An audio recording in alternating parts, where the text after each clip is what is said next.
Mes chers camarades, bien le bonjour, que vous nous suiviez ici en direct sur Twitch ou en rediffusion sur YouTube ou même en podcast parce qu'on est absolument partout. Aujourd'hui, on va se poser une question, ma foi qu'elle est intéressante.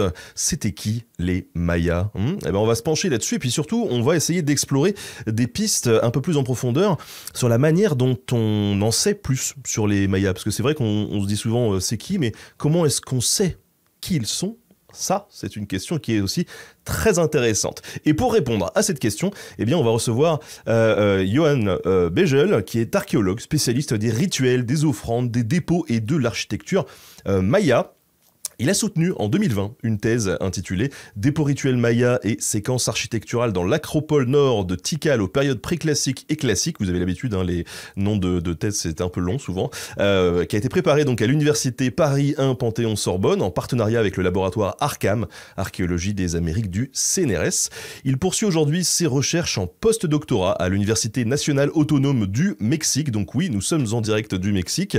Il a participé à de nombreuses fouilles archéologiques. Il a fait partie de plusieurs groupes de recherche pluridisciplinaires autour des Mayas, et c'est pas tout, hein, parce qu'il a aussi également enfilé la casquette de la vulgarisation, puisqu'il est l'auteur de 2 vidéos nota bene qui seront diffusées dans quelques mois, et il a écrit un roman historique sur les pas de Sinan le Maya, et même plus, il vient d'entrer dans le game en lançant sa propre chaîne YouTube qui s'appelle Raconte-nous l'histoire, qui est à destination des 5-12 ans, et ça c'est une super initiative parce que les 5-12 ans, ils ont aussi besoin de bons contenus de vulgarisation. Donc ça, c'est top. En tout cas, bonjour Johan, comment ça va ? Bien le bonjour Ben, ça va et toi ? Écoute, moi ça va super, c'est la fin de semaine, on enregistre cette émission le vendredi, il est 14h, je viens de manger, mais pour toi, c'est un réveil difficile, puisqu'il est 7h du mat. On va essayer d'être pertinent dans les réponses. Alors, dis-moi, donc tu es spécialiste des Mayas, quel a été un peu ton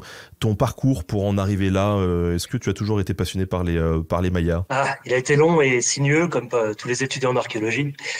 Les Mayas, ça date, comme beaucoup de notre génération, des cités d'or, bien sûr. Alors, des années plus tard, arrivé à la fac, vu que j'étais à Nice, il n'y avait pas de fac d'archéologie, il y avait une fac d'histoire et patrimoine, donc j'ai fait un premier master là-bas. Et ensuite, bien obligé, j'ai dû travailler, donc j'étais prof en CFA dans un centre de formation d'apprentis. Alors, c'était des bouchers, des coiffeuses, des prothésistes dentaires. Et ça a été passionnant, justement, pour les méthodes pédagogiques et pour voir comment on fait un petit peu de la vulgarisation pour des publics qui sont pas forcément réceptifs. Et étrangement, ils l'ont été particulièrement. Mais bon, au bout d'un moment, la truelle m'a manqué un petit peu trop. Et donc, j'ai repris un second master à Paris 1 Panthéon-Sorbonne sur les Mayas, puisque je me suis rendu compte que l'archéologie médiévale, il y avait énormément de personnes intéressées et pas tant de place. Alors, tu vas me dire, peut-être sur les Mayas, il n'y a pas spécialement de place non plus. Oui, mais il y a moins de concurrence. Euh, et donc, à l'issue de ce master, j'ai enchaîné par un doctorat pour prolonger le thème, qui a été donc soutenu effectivement en 2020. Et depuis là, 6 mois maintenant, je suis à Mexico pour continuer toujours sur ce thème des rituels et des cérémonies mayas à Mexico, à l'Université nationale autonome du Mexique, pour 2 ans a priori. Alors du coup, tu fais ce qu'on appelle un post-doctorat. Eh oui, j'ai la chance de pouvoir faire un post-doctorat parce qu'en fait, c'est assez particulier ce qui se passe. Déjà, il faut revenir à l'entrée en thèse. L'entrée en thèse, c'est un premier entonnoir. Tu vas te retrouver accepté en thèse si tu as eu une mention très bien au bac, qu'est-ce que je raconte, au master, et que tu trouves un directeur qui accepte de te suivre et qui accepte ton sujet ou qui t'en propose un. Donc déjà, il y a un premier entonnoir. Mais il y a quand même beaucoup de monde qui sont formés et qui n'abandonnent pas et qui arrivent avec le grade de docteur. Alors, il y a 20 ans, tu pouvais rentrer au CNRS assez rapidement. Mais aujourd'hui, il y a une file d'attente qui s'est formée de personnes extrêmement compétentes et on a des personnes qui postulent avec 30 ou 35 publications académiques et qui sont donc en concurrence directe avec toi, qui sort du doctorat.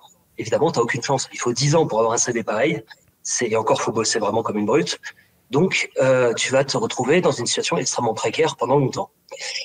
C'est un deuxième entonnoir, et donc il va falloir faire un postdoc. Et ce premier contrat qui te permet de rentrer dans le monde professionnel, tu vas créer vraiment un sujet de recherche, en général en prolongation de tes recherches de thèse, et tu vas le mener à bien dans le cadre d'un laboratoire ou d'une université ou d'une fondation, peu importe.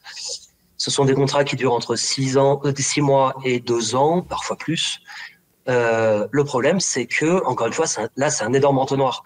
J'ai j'ai candidaté à des postdocs où on était 70 pour 2 places. Et même aux États, ça, c'est en France. Et encore, bon, il n'y a pas de postdoc sur les Maya en France directement, donc il faut vraiment arriver à rentrer, à trouver comment rentrer dans un sujet. Aux États-Unis, on était 500 pour 3 places, avec une énorme discrimination positive en plus qui est mise en place dans ce pays. Donc extrêmement compliqué. Et j'ai eu la chance au final de pouvoir intégrer le centre d'études Maya de l'Université de Mexico. Mais donc voilà, il faut bien avoir conscience que le vrai combat, c'est pas la thèse. Il commence après en fait. C'est là qu'il va vraiment falloir se battre et se débattre, gigoter dans tous les sens, se faire un CV au maximum. Et surtout qu'on est en concurrence avec des gens qui ont déjà fait plusieurs postdocs, qui veulent enchaîner d'autres postdocs, le temps de réussir à avoir une place au CNRS, en fac ou à l'étranger. Ouais, pour les connaisseurs, c'est un peu Battle Royale, quoi. Ah oui, c'est totalement ça. C'est totalement ça. Bon, bah écoute, en tout cas, bravo pour avoir décroché ce postdoc. T'es bien au Mexique? C'est bien le Mexique? Écoute, c'est particulier, c'est très pollué, c'est une ville de 30 millions d'habitants, mais pour le moment, ça se passe super bien. Bon, je connaissais depuis plusieurs années avec les fouilles, hein, mais disons qu'il faut l'entraînement Paris-Centre, quoi, à minima. Et alors, comme je le disais avant de rentrer dans le vif du sujet avec toi, t'as aussi un pied dans la vulgarisation puisque t'as écrit un roman historique et là, tu viens carrément de lancer une chaîne YouTube. Est-ce que tu peux nous en toucher un petit mot? Alors oui, effectivement, je me suis rendu compte que c'est vrai que les Mayas, on ne connaît pas en France en fait. Le grand public ne connaît pas. On est très très loin des civilisations qu'on étudie classiquement en Europe, que ce soit Rome, l'Égypte, la Grèce.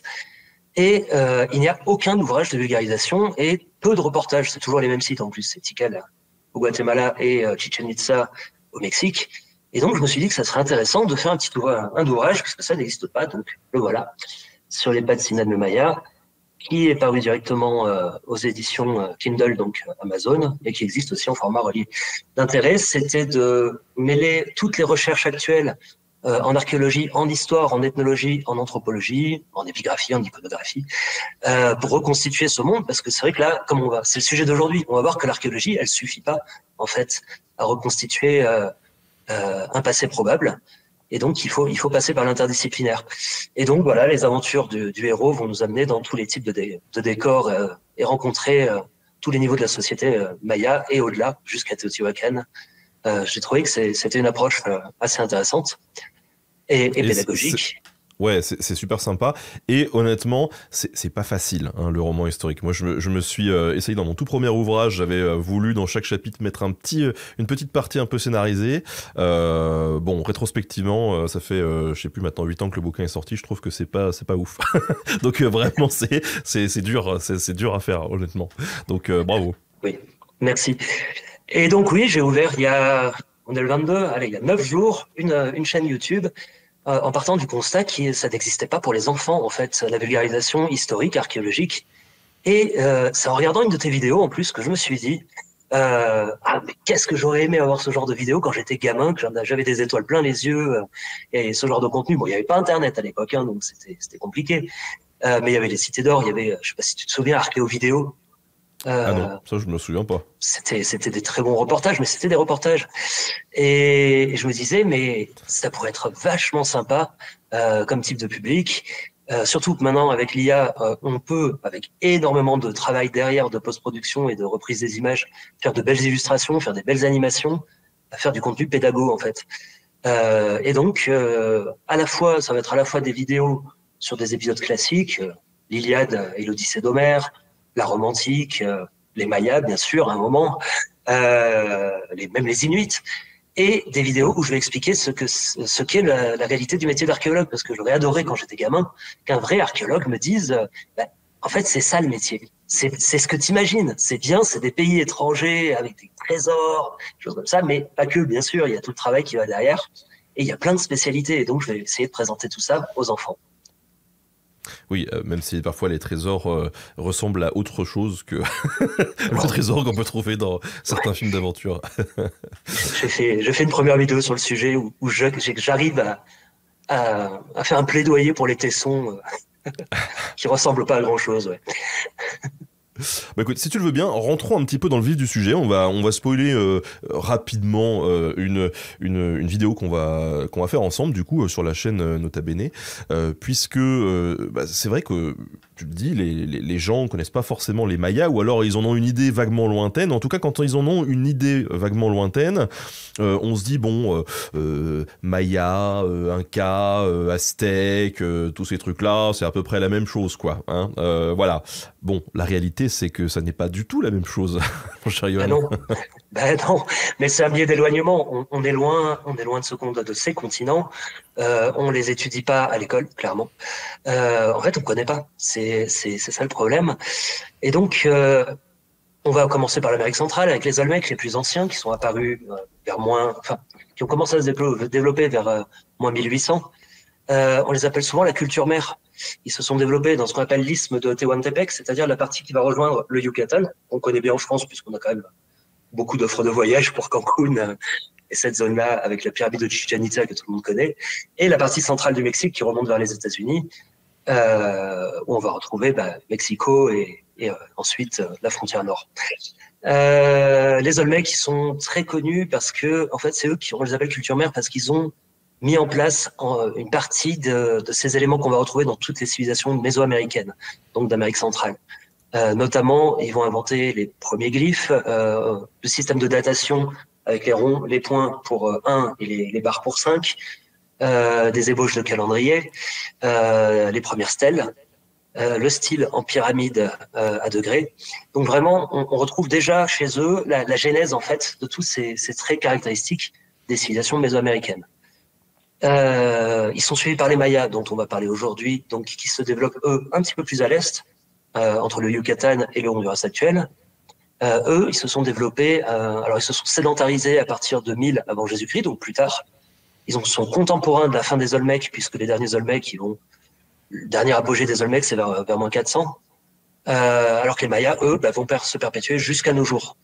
La chute des rois mayas se situe vers le 8e, 10e siècle de notre ère, mais comme on va le voir aujourd'hui, c'est une civilisation qui se porte encore relativement bien aujourd'hui, en tout cas qui compte encore des centaines de milliers de descendants directs et de membres de ce peuple. Ensuite, les Aztèques, pour rester toujours en Amérique centrale, eux, leur capitale, c'était Mexico. Puisqu'en fait, l'Aztèque, c'est un terme occidental. Eux s'appelaient les Mexicas, les Mexicas. Ils se sont installés sur le lac de Mexico, qui a été asséché depuis par les Espagnols, vers la fin du XIVe. Et en 2 siècles, ils ont créé le premier empire centra-américain auquel se sont confrontés les conquistadors quand ils sont arrivés. Donc, on n'est pas du tout sur la même culture. On est plus de 4 siècles après, 5-6 siècles même, après la chute des monarchies mayas. On est à 1700 km de distance.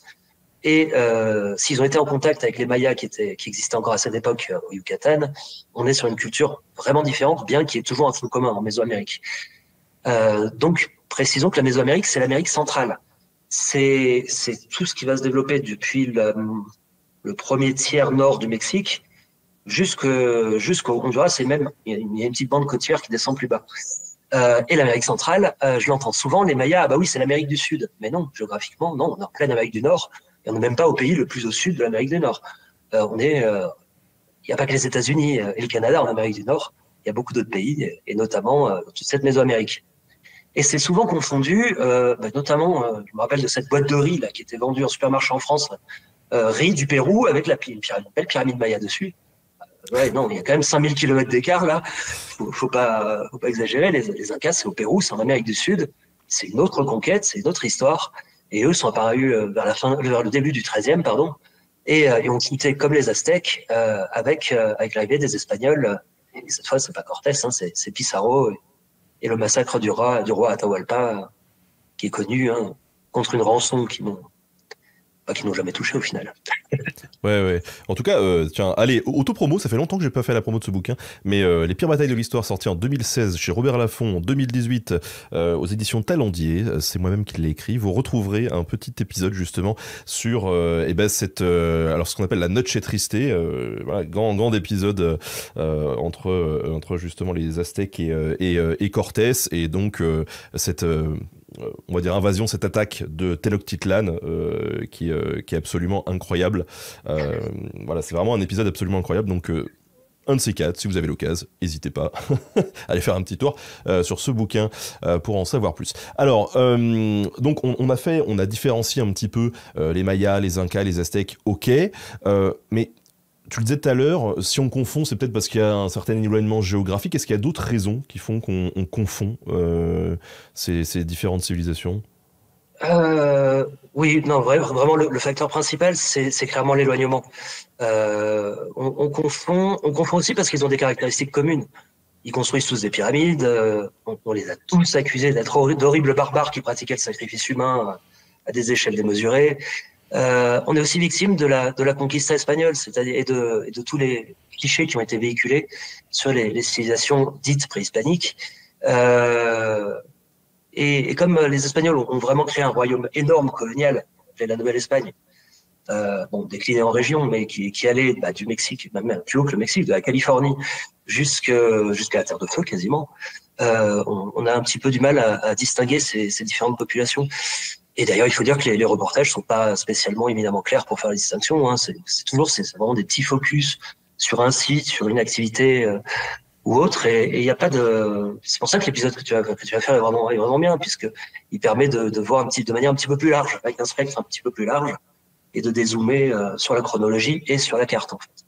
Ah bah écoute, j'ai eu la chance de diriger un bouquin sur les Vikings, là maintenant sur les samouraïs. Alors le prochain, on se bat encore pour savoir si ça sera sur les pirates ou les dragons. Mais ce qui est sûr, c'est qu'un jour, peut-être que ton téléphone sonnera et je te dirai, hey, peut-être qu'il y a un truc à faire là sur les Mayas et les autres. Voilà. C'est sûr, c'est un continent qui mérite d'être apporté à la connaissance du public parce qu'il est tellement méconnu. Mais même depuis les Inuits jusqu'à la Terre de Feu, il y a énormément à faire. D'ailleurs, est-ce que, donc tu le disais, le vrai nom des Aztèques, c'est pas les Aztèques, enfin quand je dis le vrai nom, c'est le nom qu'ils se donnaient eux, on a tendance à utiliser des mauvaises terminologies pour désigner ces ensembles. Comment on peut les désigner? Parce que par exemple, en Amérique du Nord, tu vois, il y a ce qu'on appelait les Indiens, qui finalement ne sont pas les Indiens, mais après ça a été justement les Amérindiens, puis les natifs, ou maintenant les Premières Nations. Il y a une évolution de la sémantique. Est-ce que là c'est pareil? Oui, c'est pareil, avec quelques petites nuances. C'est vrai que Première Nation, ça marche très bien, mais on l'utilise plus pour les États-Unis ou le Canada. Nous, on va plutôt parler en termes ethnologiques et anthropologiques d'indigènes, de culture indigène ou autochtone. On va vraiment éviter le mot indien qui, au Mexique, est particulièrement connoté par la colonisation. C'était vraiment un terme extrêmement dépréciatif, indio, qu'on pourrait... qui veut dire indien, mais qu'on pourrait limite traduire par lépreux, clochard, et qui était lié à cette manière de classifier la population par le sang. Ça va te rappeler des pages pas très drôles de l'histoire, mais il remontait jusqu'au 16e degré de sang et de parenté. Et ils avaient des noms pour, par exemple, quand il s'appelle Alexandre Dumas, grand auteur bien connu, qui était cartéron, donc quart de sang indigène. Donc vraiment, c'est un mot à totalement éviter, d'autant plus que c'est pas des Indiens, hein, les pauvres, ils viennent pas d'Inde. De même, préhispanique, c'est un peu gênant aujourd'hui parce que on définit tous ces peuples par rapport à la personne qui a mené à leur conquête. C'est moyen. C'est moyen quand même. Hein. C'est comme si je disais que les Français étaient des pré-Attila, par exemple, ou des pré-Russes après la débâcle de Napoléon. Tu vois, c'est pas terrible. Quand tu dis au 16e degré, du coup, c'est qu'ils avaient quand même des données en termes de généalogique? Ils faisaient des enquêtes, c'était l'Inquisition qui faisait des enquêtes là vraiment très précises. Au 16e degré de sang, donc ça remonte à 4 générations en fait. Ce qui est plus que nos amis plus récents qui ont eu des délires dans le genre en Europe. Ouais, c'est clair. Alors, pour en revenir peut-être plus précisément aux Mayas, on parle des Mayas comme si c'était un peuple unifié. Est-ce que c'est le cas? Est-ce que c'était un peuple unifié? Merci pour cette question, parce que les Mayas, c'est une civilisation presque inventée, en fait. On va utiliser ce terme de manière générique, alors que les Mayas eux-mêmes ne se sont jamais appelés les Mayas. Ils se définissent encore aujourd'hui pas comme Mayas. Quand je demande à un Maya... Alors, vous le voyez pas en podcast, mais il a fait les guillemets, il a fait le geste. C'est plus serré, c'est ça. Ils me disent, ah bah non, moi je suis Kekchi, je suis Caxiquel, je suis Yucatec, ou même je viens de telle ville.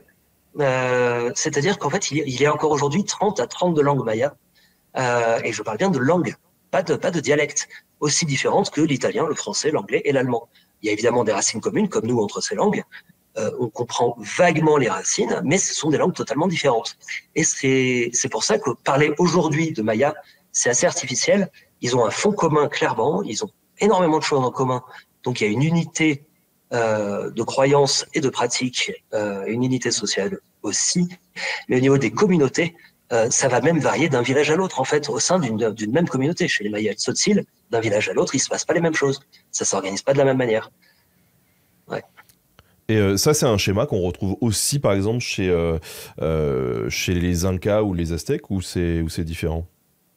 Alors, le problème des Aztèques, c'est qu'aujourd'hui, ils ont pas disparu, mais ils se sont dilués totalement, beaucoup plus que les Mayas, puisque les conquistadors ont pris comme capitale leur ancienne capitale, Tenochtitlan.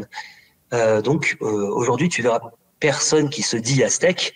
Tu as encore des locuteurs de la langue nahuatl et des gens qui se disent nahuas, mais forcément, il y a eu beaucoup plus de pertes et d'acculturation du côté des Aztèques. Les Incas, je t'avoue, je ne sais pas. Je n'ai pas encore mis les pieds au Pérou. Je sais par mes collègues qu'il y a quand même pas mal de conservation enfin, ils ont réussi eux aussi, comme les Mayas, à conserver une partie de leur tradition et de leur culture, mais je ne sais pas comment ça s'organise au niveau local. Mais du Mais coup, j'imagine que oui. mais du coup, pour revenir aux Aztèques, on pouvait les considérer comme un peuple unifié ou pas du tout? Oui, c'est un empire, les Aztèques. Ils étaient avec une triple alliance avec Tlaxcala et Texcoco, je crois, de mémoire. Eux ont vraiment réussi à instaurer un régime unifié, à dominer les voisins, à créer des États vassaux tributaires de la capitale. On était vraiment sur un système qui avait une tendance hégémonique et à Ouais, l'unification. ça rigolait pas. Ouais. Non, ça rigolait pas, non. Alors, pour rentrer dans ce vif du sujet, parce que ce qui nous intéresse aujourd'hui, c'est de savoir à la fois qui sont les Mayas, mais aussi comment on sait qu'ils étaient. Globalement, depuis quand on s'intéresse aux Mayas dans ce qu'on appelle l'historiographie, la production de l'histoire? Alors, comme les Mayas n'ont en fait jamais disparu, dès l'arrivée des Espagnols, il y a eu des contacts. On a, par exemple, Diego de Landa, qui était un prêtre qui travaillait au Yucatan, qui a écrit la relation des choses du Yucatan dès 1566. Et c'est un premier effort, on va dire, de compréhension des populations locales du Yucatan et de transmission d'une partie de leur culture, certainement pour mieux la combattre après au niveau de la religion. Mais dès 1566, on a quand même des curés qui vont s'intéresser aux pratiques locales et aux croyances locales. C'est beaucoup plus vrai. Encore une fois, on est éloigné là, on est au Yucatan, on est en pleine Cambrousse à l'époque. Il n'y a pas beaucoup de grandes villes. C'est beaucoup plus vrai pour les Aztèques, par exemple, où là, vraiment, on va avoir beaucoup de chroniques coloniales, qu'elles soient civiles ou religieuses, avec des grandes descriptions de toutes les cérémonies, de toutes les croyances. Ça existe un petit peu pour les Mayas. On va avoir tout au long de la colonie un petit peu quelques écrits qui vont être faits, mais les vraies grandes expéditions qui vont être menées pour redécouvrir les Mayas, ça va être après l'indépendance du Mexique. On a par exemple Jean-Frédéric de Waldeck, on ne sait pas s'il était français, prussien. Il a tellement menti sur son CV, celui-là, ça mériterait de faire une vidéo sur le sujet. Il était complètement fantasque, qui a fait la première expédition à Palenque entre 1832 et 1833, et qui décrit énormément de choses extrêmement intéressantes, qui commence à s'intéresser à essayer de comprendre l'écriture maya. Bon, il est connu pour avoir vu des éléphants, alors c'était des chauves-souris, mais avoir cru qu'il y avait des éléphants. La nuit, voilà. Oui, puis surtout, il a quand même passé presque un an en pleine Cambrousse sur le site de Tikal, c'est assez admirable. Il a vu des choses qu'on ne voit plus aujourd'hui, puisque avec l'érosion, tous les bas-reliefs se sont effondrés. On est en train de le réétudier actuellement, c'est super intéressant. Et il y a tous ses successeurs, que ce soit Stephen Secatterwood quelques années après, tous les explorateurs qui vont redécouvrir les sites à la faveur de guides locaux qui, eux, n'ont jamais oublié l'existence de ces sites, bien entendu, qui vont les amener à travers la jungle dans de véritables expéditions pour redécouvrir ces ruines et petit à petit les étudier. Le tournant, c'est au XXe siècle avec le début des études archéologiques. Et justement, depuis, il y a eu une véritable évolution de la compréhension de ces sociétés ou... Oui, bien sûr. Alors c'est comme dans toutes les études archéologiques en fait, comme pour l'Égypte. Alors bien sûr, les Européens sont plus intéressés à la Grèce, à l'Égypte, à Rome et au Moyen-Orient avant, avec tout le phénomène des antiquaires qu'on connaît bien, qu'on peut pas qualifier d'archéologie professionnelle, bien sûr, mais qui a amené, bon, c'est du pillage, hein, ni plus ni moins, mais qui a amené ni plus ni moins à intéresser le public et donc à développer un intérêt pour ces sujets et petit à petit nous amener à une étude de plus en plus scientifique du thème. C'est passé un petit peu la même chose au Mexique, ça a été plus poussif et plus tardif, mais c'est vrai que sous l'impulsion de ces premiers explorateurs comme Waldeck, Cassawood et compagnie, on va avoir un intérêt européen qui va se lancer parce que c'est assez exotique, ça ressemble pas à ce qu'on connaît en Europe. Il y a en plus tout ce mystère de civilisation dans la jungle, dangereuse, cannibale, éventuellement, qui pratique le sacrifice humain. Et le tournant va être un petit peu plus tardif, on est vers le début des années 1920, où on va vraiment se tourner vers une archéologie de plus en plus professionnalisée, de moins en moins pour trouver le bel objet, mais pour étudier les contextes archéologiques, la stratigraphie. Et c'est surtout, évidemment, c'est la cour de récréation des États-Unis au début, et encore quasiment aujourd'hui. C'est comme nous, on s'intéresse à la Méditerranée parce que c'est à côté, eux, c'est à leur porte, et donc c'est vraiment eux qui ont impulsé la recherche archéologique en ère maya. Alors, tu as évoqué très rapidement le fait que certains se penchaient aussi sur l'écriture. Qu'est-ce que tu peux nous dire justement de l'écriture maya? Qu'est-ce qu'on sait là-dessus? De plus en plus. Elle n'est pas totalement décodée encore aujourd'hui. Ça a été une longue épopée. Et là, pour le coup, il y a un très très beau reportage qui s'appelle Déchiffrer le code Maya, qui était paru il y a quelques années, qui explique tout le détail de cette épopée. Parce qu'on n'a pas eu de Champollion qui a décodé tout d'un coup. Pour la simple et bonne raison que le système, il est assez compliqué. On a des blocs de glyphes. Alors, je ne sais pas si on voit le centre quand je fais des gestes. Des blocs de glyphes. Et chaque signe à l'intérieur de ce bloc peut être soit un son, soit une idée. Et en plus, chacun de ces sons peut être représenté par plusieurs signes différents, qui peuvent être un grand signe céphalomorphique ou des petits sons logosyllabographiques. Donc en fait, c'est une espèce de combinaison d'un alphabet relativement classique de sons, qui serait donc limité à quelques dizaines de signes, avec un alphabet idéographique, un petit peu comme les Chinois, avec on peut avoir des centaines de signes là. Et donc, au début, ils se sont dit, bon, c'est peut-être un alphabet, ils ont essayé. Ils se sont dit, bon, c'est peut-être logographique, ils ont essayé. Et en fait, c'est un mélange de tout ça. Et c'est extrêmement, en fait, au final, c'est extrêmement compliqué. Et c'est un Russe qui avait eu l'idée, en pleine guerre froide, qui avait eu l'idée au début, Knorosov, que peut-être ça se combinait comme ça. Et bon, malheureusement, l'isolement ne l'a pas aidé à résoudre la question. Et ce n'est que vers la fin des années 80, début 90, que un très jeune Américain, puisqu'il avait 16 ans quand il a réussi, 16-18, quand il a trouvé la clé, la première clé en fait de décodage, mais à la suite de beaucoup de personnes, bien sûr. Il y a quelques glyphes comme les dates qui avaient été décodés, le glyphe de l'intronisation qui avait été décodé par une secrétaire au début, qui avait été embauchée comme secrétaire à Philadelphie et qui est devenue une très très grande mayaniste, Tatiana Proskoriakov.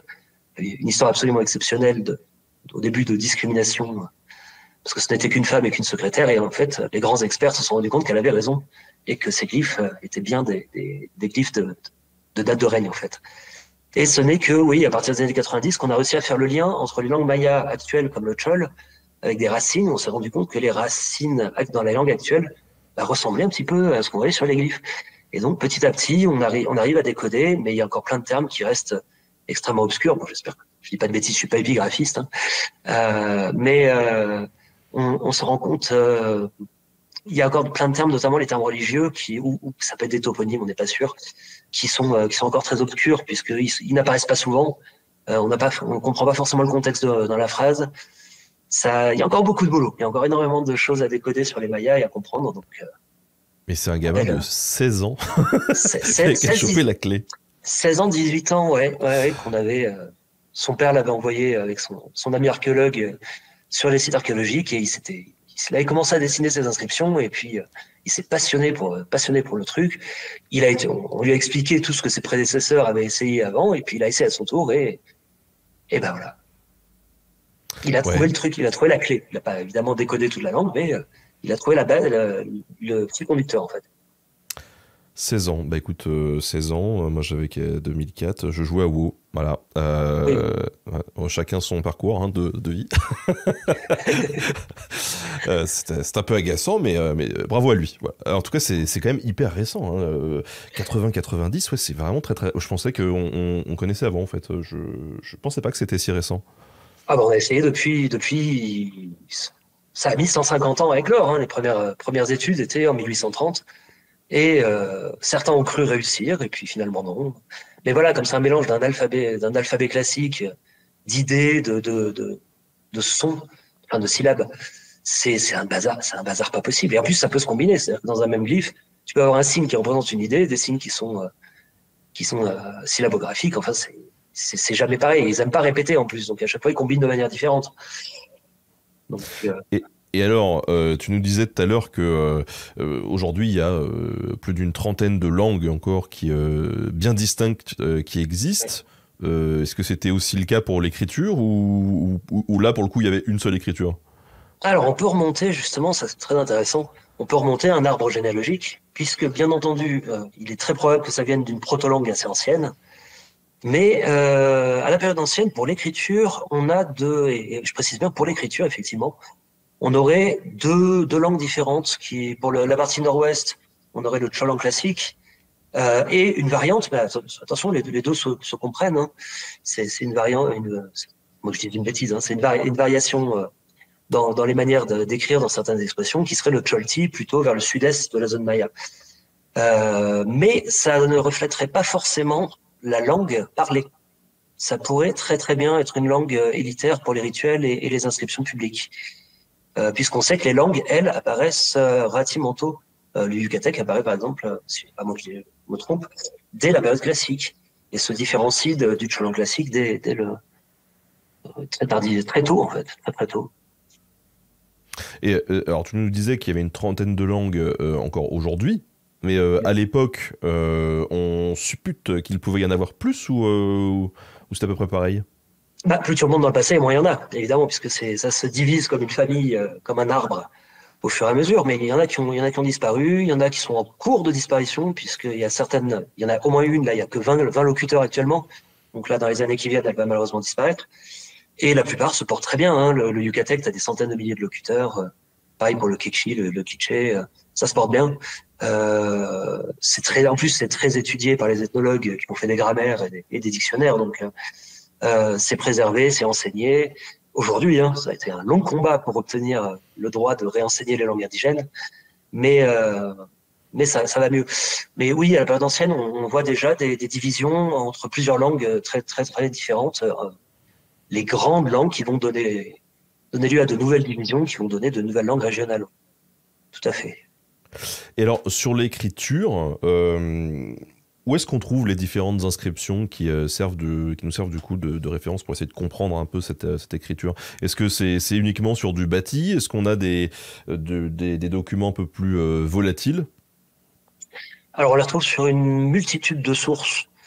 Il faut bien comprendre quand même que l'écriture en Mésoamérique, c'est un outil principalement élitaire, et surtout de propagande royale ou de la plus haute aristocratie. Tout le monde ne sait évidemment pas lire et écrire. C'est moins accessible, par exemple, que le latin. On a retrouvé des tags tout à fait populaires à Pompéi. On retrouve par exemple des tags avec des quelques petits signes qui sont gravés sur les stucs des pyramides. Mais on trouve surtout les stèles érigées par les rois, les autels qui sont gravés avec des glyphes et des représentations royales. Là, on est dans le pur affichage de la propagande royale qui veut légitimer son pouvoir et expliquer pourquoi les dieux, pourquoi ils ont des pouvoirs divins et ils sont amenés à régner, comment ils ont vaincu la cité voisine de manière euh, totalement incroyable en laissant des piles de crânes et des mares de sang. Ça, c'est une inscription très célèbre à Tikal, sur une défaite de Tikal. On va retrouver aussi des inscriptions sur des linteaux. Alors là, on est encore sur du temple, hein, sur de l'architecture royale et donc de l'affichage de la puissance des rois. Et comme dans beaucoup de civilisations, on va retrouver des inscriptions, mais relativement plus courtes, sur les céramiques polychromes, en légende du texte, ou pour dire c'est la coupe à boire le cacao du roi un tel de la ville de Calakmul, par exemple. Mais des fois, on a des petites légendes qui raccrochent à des mythes qu'on connaît par ailleurs, par d'autres sources un petit peu plus récentes. Et grâce à ces inscriptions-là, on peut en apprendre beaucoup sur les Mayas. Oui, mais sur des sujets assez restreints au final. Parce que bon, c'est assez codifié, c'est assez répétitif comme thématique. Sur les stèles, on va toujours être sur des dates de règne, des, des contacts avec les cités ou des accords, des alliances matrimoniales, des mariages, des victoires, bien sûr, on va beaucoup parler de victoires, des rituels qu'on comprend plus ou moins, pas toujours très clair quand on a un nom propre pour un rituel de savoir de quoi ça fait référence, mais c'est la première saignée du roi, par exemple, à telle date, on va savoir que c'est un autosacrifice. Avec un aiguillon, on fait couler le sang de l'oreille, de la langue ou des parties génitales. Oui, je te vois pas très inspiré, mais oui, bah écoute. Oui, non, mais Souffrir, je suis pas dans le mood. Là, on est en fin de semaine, vendredi. Bon, je suis voilà. D'accord. Bon. Je suis pas trop dans le Mais, mood de faire ça. Mais bon, la souffrance rend efficace le rituel, donc ça permet de faire tourner l'univers et de permettre autant de continuer sa course. Donc au final, il vaut mieux être paysan que roi chez les Mayas, hein, parce que le sang vaut plus cher quand on est un roi que quand on est un paysan au final. Donc plus de risque d'être capturé et autres. Mais pour en revenir à ta question, donc les inscriptions, oui, elles sont très codifiées, elles sont sur des sujets très précis.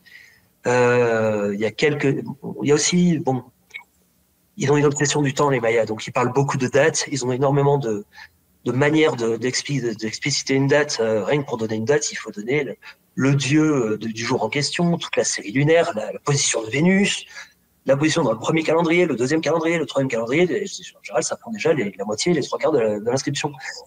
Donc, ça laisse pas beaucoup de place pour la paraphrase. Et de toute façon, comme toutes les civilisations, ils n'allaient pas nous expliquer à quoi ressemble un jaguar. Pour eux, c'était évident. Par contre, s'ils avaient croisé un cheval, là oui, sûrement, ils l'auraient décrit, parce que ça les aurait surpris. Mais donc, ils nous décrivent des choses qu'on voit déjà dans l'iconographie. Et ça complète, en fait. Ça apporte beaucoup d'informations, mais surtout sur les élites et sur la propagande que les rois ont voulu nous transmettre, en fait. Oui, parce que alors on a une question dans le chat de Elsa qui dit mais pourquoi rédiger des inscriptions sur des stèles si le peuple ne peut pas les lire? C'est une bonne question. Il faut légitimer. Il faut bien comprendre que les Mayas, ils vivent dans un monde assez différent du nôtre. C'est-à-dire que il n'y a pas que les êtres humains. Il y a toute une série d'entités proto-divines. Du ciel, de l'inframonde. L'être humain est certainement pas au sommet de la chaîne alimentaire et l'être le plus puissant sur cette planète.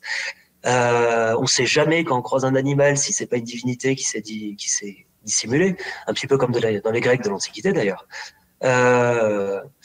Peut-être, mais ça c'est une hypothèse personnelle, hein, peut-être qu'il faut aussi justifier son pouvoir auprès d'autres entités. Mais il faut aussi justifier par rapport au roi voisin, un petit concours de qui a la plus grosse cité, et légitimé auprès de son aristocratie. Donc, de toute façon, il y a une partie de la population qui sait lire et qui est cultivée. C'est sûr que l'agriculteur dont la vie se résume à cultiver le maïs toute sa vie et le haricot, non, il sait pas lire. Mais de toute façon, il est certainement embrigadé par un autre système, une autre hiérarchie religieuse qu'on ne connaît pas, qui se base sur ces supports-là aussi et sur ces discours qui sont portés, ces discours dynastiques qui sont portés sur ces supports. Lors du pré-entretien qui a servi à préparer cette émission, tu as évoqué des codex. Oui, les scribes mayas ont été extrêmement prolifiques, a priori, puisqu'on n'en connaît que 3. Alors maintenant, peut-être un quatrième identifié à voir. Ce sont des livres en écorce de... j'ai perdu le nom. En écorce de figuier. Qui sont recouverts de stuc et qui se déplient en accordéon et sur lesquels on va apporter des inscriptions. D'après les témoignages des conquistadors, il y en aurait eu des dizaines, des centaines et voire des milliers dans chaque temple, dans chaque palais. Donc des bibliothèques incroyables. Et ils se sont empressés de faire quoi? De les brûler, puisque c'est païen tout ça, c'est hérétique. Ça parle de divinités horribles, de rituels totalement païens avec des idoles. Et ils en ont heureusement envoyé quelques-uns en Europe dans les bibliothèques, aux rois européens. Et c'est comme ça qu'on les a conservés, parce qu'ils ont été perdus pendant des siècles. C'est des tout petits folios, quand ils sont repliés, des tout petits folios qui ont été compressés entre des gros volumes de cuir et oubliés pendant des décennies et qui ont été retrouvés on leur a donné le nom de là où on les a retrouvés, hein. Codex de Paris, Codex de Madrid, Codex de Dresde, parce qu'on les a retrouvés dans ces bibliothèques-là, en tombant des nues, en se disant, mais c'est quoi ce machin qui est collé à la couverture du gros volume qui était à côté? Et bah oui, c'était des codex parfaitement conservés. Alors c'était des codex de période coloniale ou fin de ce qu'on appelle le post-classique, juste avant la colonisation. Mais on imagine que c'est une pratique très ancienne et que déjà les scribes de la période classique écrivaient énormément, notamment pour tout ce qui est rituel, mythologie et astrologie. Ouais. Donc ce qu'on trouve dedans, c'est surtout ça, c'est des récits sacrés et mythologiques? On trouve quelques mentions mythologiques. Alors c'est pas la majorité, puisque on est vraiment là sur des almanachs astronomiques avec prévision des éclipses sur plusieurs siècles. Position de Vénus aussi, très important pour eux. C'était de très très bons astronomes. Ils n'avaient pas de pollution lumineuse à l'époque, mais à l'œil nu, ils ont réussi à faire des calculs pas possibles. On a, comme toujours, hein, de la justification politique, derrière, mais c'est pas des écrits mondains, oui, c'est vraiment de la production très spécialisée qui nous donne des informations vitales, mais encore une fois très très limitées. Et de toute façon là, on n'a que 3 exemples qui sont préhispaniques en fait. On a d'autres exemples un petit peu plus tardifs qui ont été faits sous la colonie, mais on ne peut pas vraiment savoir quelle est pas la partie qui a été prise aussi à l'influence des Espagnols.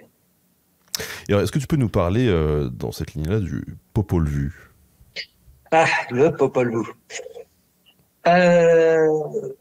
Je vais pas être très tendre envers mes prédécesseurs, avec tout le respect que je leur dois, parce qu'ils ont fait un travail extraordinaire aussi, mais dans les années 80, et surtout les anglo-saxons, ils ont eu tendance un petit peu à recréer des civilisations avec 3 cailloux, et sans se soucier forcément de vérifier un petit peu sur quoi ça se fondait tout ça. Ça marche pour plein de théories qu'on est en train de revoir et malheureusement de démonter aujourd'hui. Et le Popol Vuh en fait partie. Le Popol Vuh, c'est connu comme la Bible des Mayas, vraiment leur récit de la création de tous les Mayas et le texte fondateur et philosophique des Mayas. C'est vrai, oui, avec de grands guillemets. Déjà parce que c'est les Mayas quichés, donc c'est une des 32 langues, écrit dans une seule ville. En plus, comme j'ai dit tout à l'heure, ça varie toujours d'un village à l'autre, c'est parfois de manière très importante. Donc on est sur une tradition d'un village, enfin d'une capitale, mais d'une seule. Et surtout, ce texte, on a une copie qui date du 18e, c'est très très récent, et sous la période coloniale, sûrement d'un modèle préhispanique quelques décennies avant l'arrivée des Espagnols, mais avec toute cette influence qu'il y a eu depuis. Et surtout, on a une période quand même très particulière. Pourquoi est-ce qu'on écrit ce texte qui va remonter jusqu'à la création de l'humanité? C'est parce qu'à l'époque, les Espagnols donnaient encore un certain pouvoir à ce qu'ils appelaient la noblesse indigène, c'est-à-dire à des gens qui, légitimement par le sang, pouvaient être amenés à occuper des fonctions, même en tant qu'indigènes, dans la hiérarchie coloniale. Et donc, c'est les titres des terres. On va chercher à légitimer le pouvoir des caciques, des petits chefs locaux, en remontant jusqu'à la création de l'humanité, tant qu'à faire. Hein, mais ça se base, il y a des mythes, on va retrouver des personnages, certains mythes qui sont évoqués sur des céramiques plus anciennes. Donc on voit qu'il y a une base clairement qui antérieure l'arrivée de la christianisation. Mais il y a une très forte influence aussi, parce que 3 siècles de colonies se sont passés depuis. Donc il ne faut pas en faire la Bible absolue et la vérité absolue sur les Mayas. En plus, on a bien dit que les Mayas... Oui, là finalement c'est local, c'est sur un truc quoi. C'est ça. Ouais. Alors on a parlé du coup des inscriptions qu'on peut trouver dans les temples de ces codex. Est-ce qu'on a des sources iconographiques, des dessins, des... Oui, on a encore une fois, c'est une production élitaire, forcément. Donc ça n'est qu'une partie de la réalité, et c'est ce qu'ils ont bien voulu nous montrer. La majorité, on va la retrouver sur les stèles et les autels. Donc là, on est directement sur les panneaux d'affichage de la royauté pour dire on est les meilleurs, on est les plus beaux et on est de droit divin. On retrouve maintenant, enfin, quelques fresques aussi, parce que toutes ces pyramides, aujourd'hui, on voit des pyramides grises, c'est très joli, hein. Pierre apparente, ça fait rustique, c'est joli, mais ça ressemblait pas du tout à ça. C'était totalement recouvert de stuc, peint, parfois avec des motifs polychromes. On a une pyramide avec des motifs, avec des commerçants, des diplomates aussi, entièrement peinte à Calakmul, qui est incroyable et qui a été préservée parce qu'elle a été recouverte par une pyramide plus grosse après, sans être détruite. Mais c'est rare, parce qu'avec le climat dans la forêt tropicale, il y a tout qui se décompose. Déjà, tout ce qui est organique, c'est exceptionnel de le prouver. Il faut vraiment qu'il y ait eu un recouvrement immédiat par un sédiment totalement anaérobie, hein, sans apport d'oxygène, ou que ça a été recouvert par une construction immédiatement sans être démoli, ou vraiment un coup de chance pas possible pour retrouver du bois, des matières comme du textile. C'est pareil pour les os, hein, d'ailleurs, quand on fouille un corps en zone Maya, à moins qu'il soit vraiment totalement sous une pyramide, en général, il part sous la truelle comme une crème d'os, là, c'est assez infâme. Ou alors, il part totalement en poussière si on est en période sèche. Ça se conserve très très mal, tout ça. Ce qui me fait te poser une question sur cette archéologie, ça doit être compliqué, les conditions de fouille, non? Ça dépend en quel mois on y va. En général, on essaye de taper dans la saison sèche pour éviter les grosses pluies, les nuées de moustiques, compagnie. Mais bah, oui, non, c'est pas forcément évident. C'est assez étouffant sous la jungle. Hein. On se rend pas compte, c'est une véritable serre. Surtout à la fin de la saison sèche, là, ça devient particulièrement torride. Faut arriver à viser le juste milieu. Alors en plus, une année, c'est la sécheresse totale parce que c'est El Niño. L'année d'après, on va se prendre des pluies inopinées parce que c'est la Niña, alors qu'au Pérou, il se passe exactement l'inverse. Il y a des inondations quand nous, on a de la sécheresse.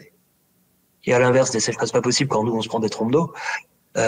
Sur le même site où je fouille à Nachtun, j'ai vu des fois le marécage avec 2 mètres d'eau et des fois, on était obligé d'aller pomper dans toutes les citernes préhispaniques qu'on trouvait pour arriver à boire, quoi.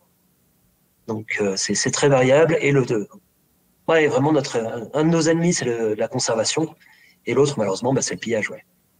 Parce que c'est extrêmement pillé maintenant. Quand tu dis maintenant, c'est maintenant ou depuis Maintenant, quelques oui. années? Il y a même certains présidents de la République, pour pas les citer, qui ont envoyé les militaires pour alimenter leur petit musée privé. Donc t'as des pillages qui ont été faits à la pelleteuse alors qu'on est à 200 km dans la jungle, hein, c'est hallucinant.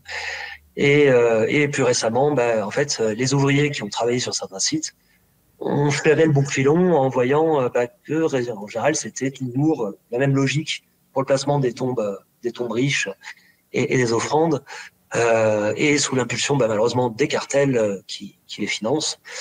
Eux, ils font ça pour vivre, hein, vraiment pour survivre et nourrir leur famille, mais on peut pas leur en vouloir. Mais quand on voit que eux, ils vont toucher 50 € pour un bol qui va être revendu 30-35 000 € aux États-Unis ou en France, on sait qui blâmer, hein, ça c'est clair. Et oui, c'est extrêmement pillé. Sur le site de Nachtun, on n'a pas retrouvé une seule tombe royale intacte. Elles sont toutes pillées. On retrouvait quelques esquilles d'os au fond de la tombe, quelques esquilles de peinture. Et tout a été massacré. Et ce qu'ils n'emportent pas, ils le balancent, ils le piétinent, et puis voilà. Excuse-moi, mais quand tu parles de président qu'il ne faut pas citer, du coup, moi, j'ai envie de te dire, bah si, vas-y. Mais peut-être que tu n'as pas envie d'en parler. C'est compliqué. Là, on va pas rentrer dans des considérations politiques. En Mésoamérique, c'est toujours compliqué. Donc, okay. Passons à autre chose alors. Mais donc, on a parlé des inscriptions et de l'iconographie maya, mais qu'est-ce que nous ont apporté aussi les sources européennes? Les sources européennes, comme je te disais tout à l'heure, on a eu des explorateurs qui se sont aventurés en zone maya pour redécouvrir les sites dès 1832, 1833, donc au 19e, quand on commence vraiment quand eux, de manière individuelle, se sont intéressés au sujet et ont amené la curiosité petit à petit des Européens à se développer sur le sujet, parce qu'ils étaient plus focalisés sur l'Égypte à ce moment-là et la Grèce. On a des journaux incroyables d'expéditions. Je suis en train de traduire en espagnol celui de Waldeck, donc pour l'expédition à Palenque, et on a vraiment un témoignage, dans le contexte de l'époque, extrêmement raciste, colonial, faut faire la part des choses, mais on a des données incroyables sur ce qu'il a pu observer, lui, sur des populations qui sont encore particulièrement isolées par rapport à la colonie. On est au milieu de la jungle, dans les montagnes, les curés viennent pas tout le temps. Autant près des grandes villes comme Mérida, Yucatan, ou évidemment la capitale à Mexico, il y avait un encadrement de la population qui était très fort. Autant au fin fond de la campagne, les curés, quand il fallait se taper des jours de voyage dans la jungle, alors même s'ils se faisaient porter à dos d'homme, non, ça ne les motivait pas trop, et donc ils ont été relativement préservés dans ces zones-là. Et on a donc des premiers témoignages qu'on pourrait qualifier d'ethnographiques à prendre avec des pincettes, bien sûr, mais sur des pratiques qui n'existent plus aujourd'hui. Et c'est vraiment passionnant. On peut remonter le temps avec ces journaux d'expédition qui sont très sympas, en fait. Très intéressants à lire. Et alors, au-delà des textes et des images, dont tu me parlais par exemple des tessons tout à l'heure, qu'est-ce que peut nous apprendre l'archéologie justement sur les Mayas? Alors, comme je disais, le problème, c'est qu'on a un gros biais de conservation. À celui-ci s'ajoute le fait que les archéologues se sont d'abord intéressés à ce qu'il y a de plus monumental, de plus impressionnant, donc les pyramides, les temples, les palais, les centres-villes, et ont laissé de côté tout ce qui était habitat, zone résidentielle, pendant très très très longtemps. Donc on connaît beaucoup mieux la royauté, l'aristocratie, alors d'abord par leur architecture, bien sûr, mais aussi par les témoins matériels. Alors attention, hein, encore une fois, ceux qui n'ont pas pourri. Donc tout ce qui va être céramique lithique, le silex, l'obsidienne, les offrandes. Alors j'aime pas parler d'offrandes parce que ce sont pas des offrandes, mais pour les spectateurs c'est peut-être plus simple. Des dépôts d'objets, on va associer quelques perles de jade avec une lame en silex, un crâne de pécari, quelques coquillages, et on va positionner ça sous une stèle dans un temple pour un rituel. Ce sont pas que des offrandes, on en parlera tout à l'heure avec les apports de l'ethnologie, mais c'est en tout cas la trace matérielle d'une cérémonie et d'un rituel. Donc ça, on en a un paquet. Encore, c'était étudié ponctuellement, mais il n'y avait pas encore eu d'études globales sur le sujet avant que je m'y penche. Il faut voir que l'archéologie maya, il y a énormément à faire encore. On a défriché, et encore avec le LiDAR récemment, là, on a découvert qu'on en savait tellement peu sur la question. On se rend compte qu'il y a énormément de choses à faire. Et il n'y a pas beaucoup de gens qui sont formés à l'archéologie maya, même aux États-Unis d'ailleurs. Au final, on a quelques centaines d'actifs, de très très actifs, plusieurs dizaines, une petite centaine on va dire, mais on n'est pas très nombreux, beaucoup moins que sur d'autres zones du monde.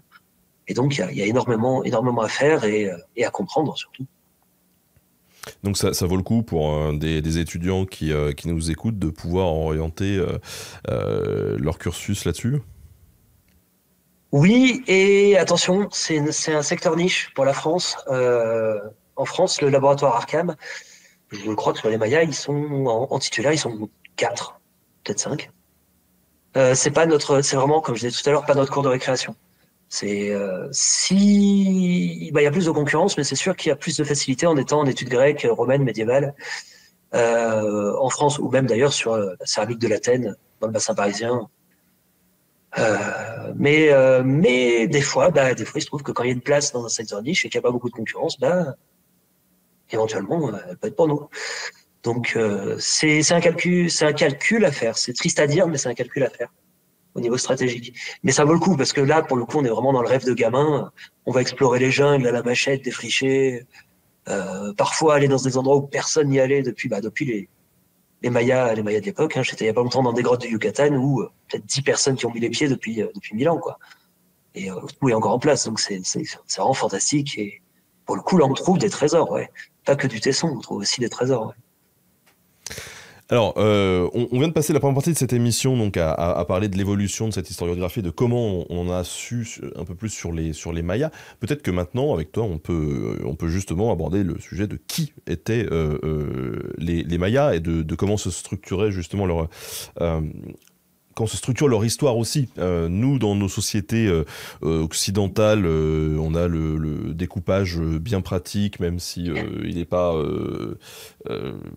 si précis sur les dates de l'Antiquité, Moyen-Âge, tout ça. Est-ce qu'on peut utiliser le même genre de catégorisation pour les Mayas? Alors, il faut savoir que techniquement, je suis un préhistorien. Parce que c'est évident, quand on voit les grandes pyramides mayas, que c'était des hommes préhistoriques.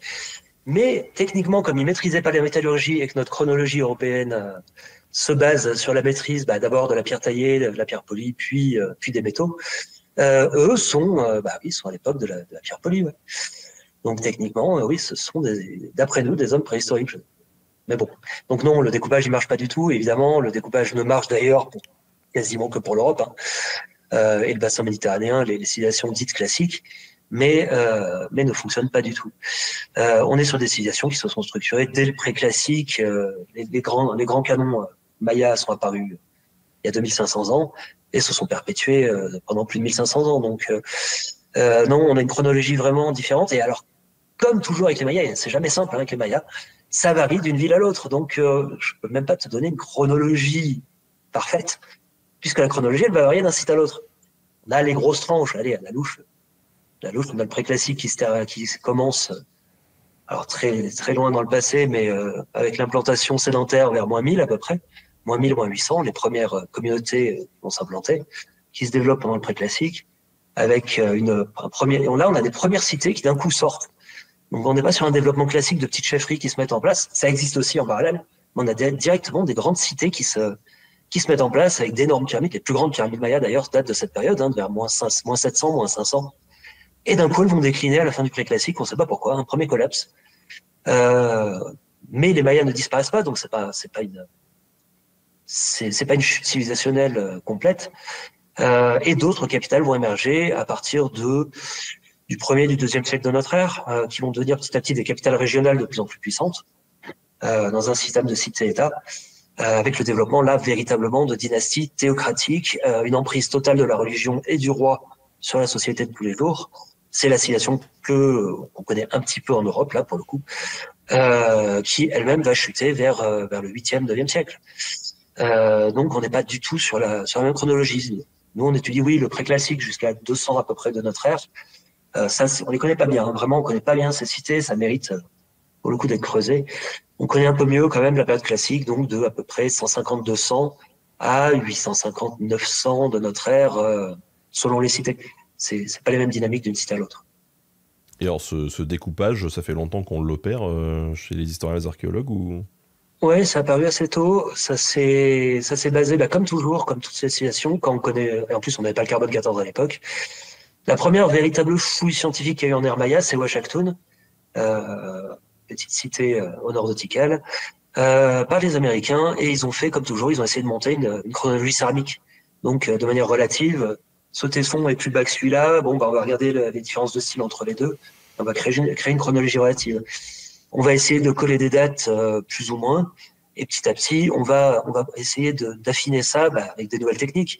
Avec l'arrivée du carbone 14, on va dater de ses couches et donc se dire, tiens, tel style, c'est plutôt dans telle fourchette. Grâce à la lecture des inscriptions, maintenant, on arrive aussi à dater des contextes directement, parce que c'est écrit dessus, quoi. Tout simplement. Et avec toutes les méthodes de datation croisées les unes, 5-6 méthodes, on arrive à monter une chronologie qui est de plus en plus précise, en fait. Alors, tu nous rappelais les Mayas, donc on est plus sur l'ère du Yucatan, c'est ça? Alors, les Mayas, ça s'étend en période ancienne, en tout cas. Sur toute la péninsule du Yucatan, oui, bien que le grand essor soit beaucoup plus tardif, on est après la chute des dynasties du classique. Il y avait déjà des cités au Yucatan au classique, donc on l'inclut.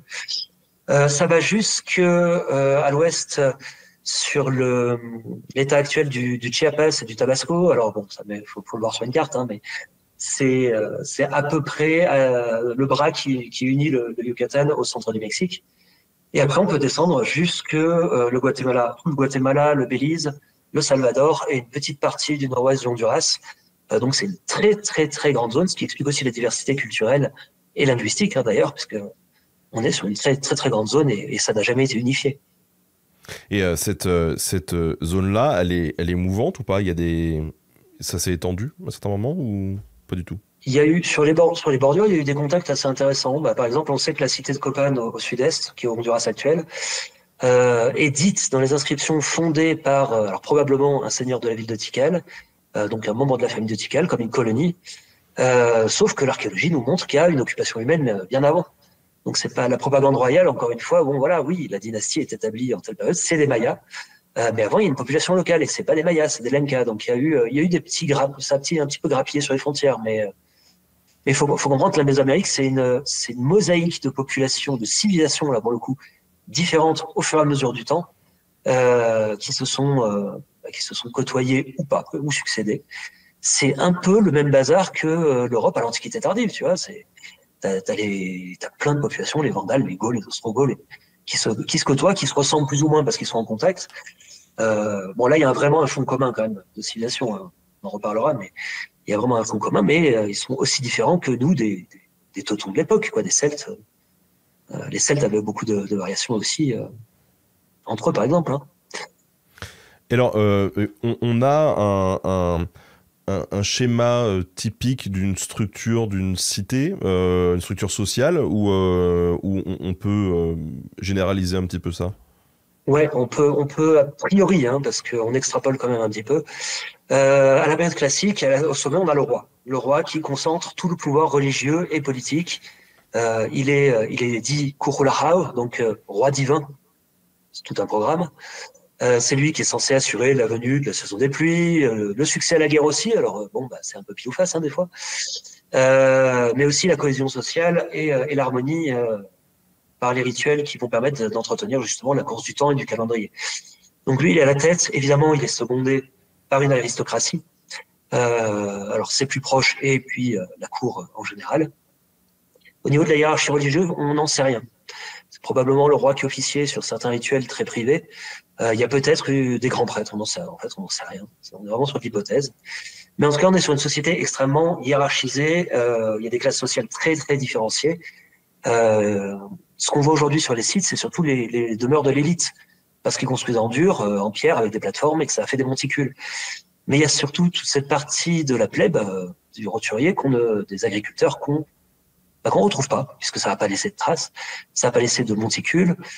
On a eu la chance à Nashtoun de tomber sur un fond de cabane, mais alors un peu au hasard, hein, en fouillant en haut d'une colline, en se disant bon, il y a peut-être des terrasses agricoles ou un truc intéressant. Et ma collègue Eva Lémonier est tombée sur une cabane, sur un fond de cabane. C'est très intéressant, mais c'est des découvertes rares encore aujourd'hui, puisque les fouilles en zone résidentielle se développent, mais restent assez rares.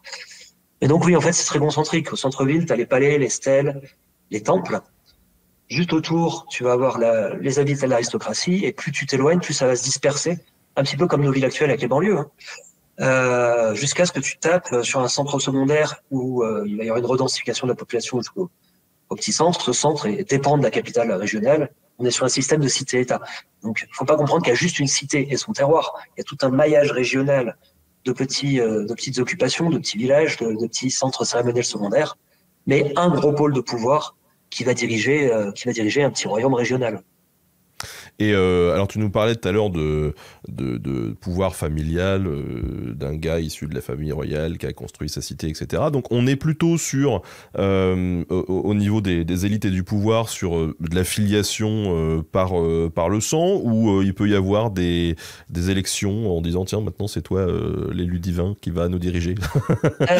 Non, on n'est pas spécialement démocratique, on est vraiment sur du patriarcat par le sang. Ça passe de père en fils jusqu'à ce qu'il y ait une rupture dynastique. Hein, de toute façon, ça arrive hein, dans toutes les civilisations. Auquel cas, on peut avoir des reines. On a des reines qui ont régné. Et ça a posé visiblement aucun problème.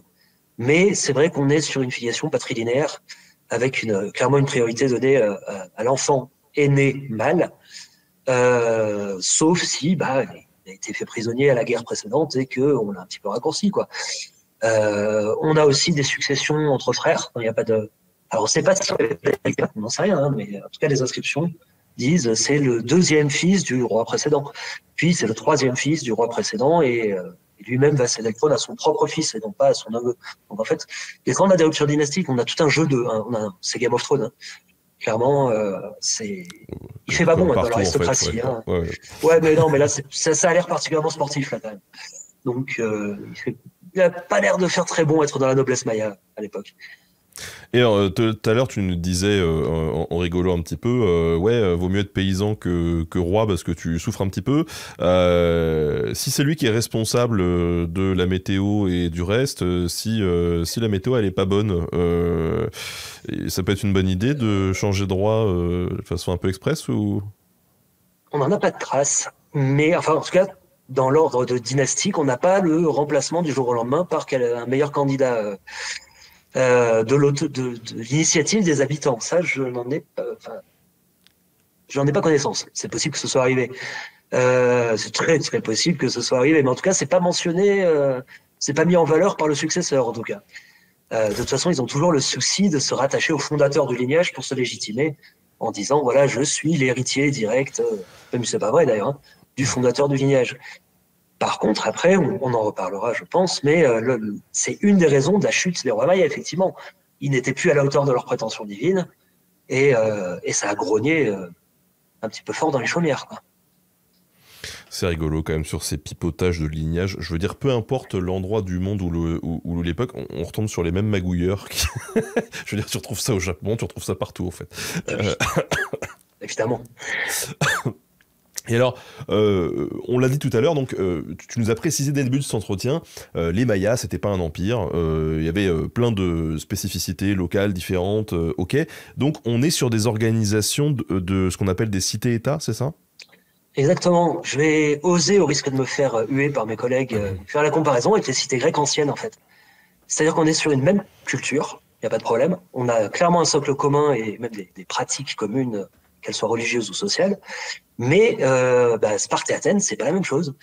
Et de la même manière, en fait, tu vas avoir donc une cité avec son centre civico-cérémoniel, donc avec ses palais et ses temples et son territoire immédiat, qui va régner sur un territoire plus ou moins large pour l'alimenter en nourriture notamment, hein, et en hommes, dans lequel on va trouver tout un maillage de petits villages, de petits centres cérémoniels secondaires, alors des endroits sacrés pour différentes raisons, hein, de croyances locales, mais chacune de ces cités-États est indépendante au sens où tu as un roi et un lignage.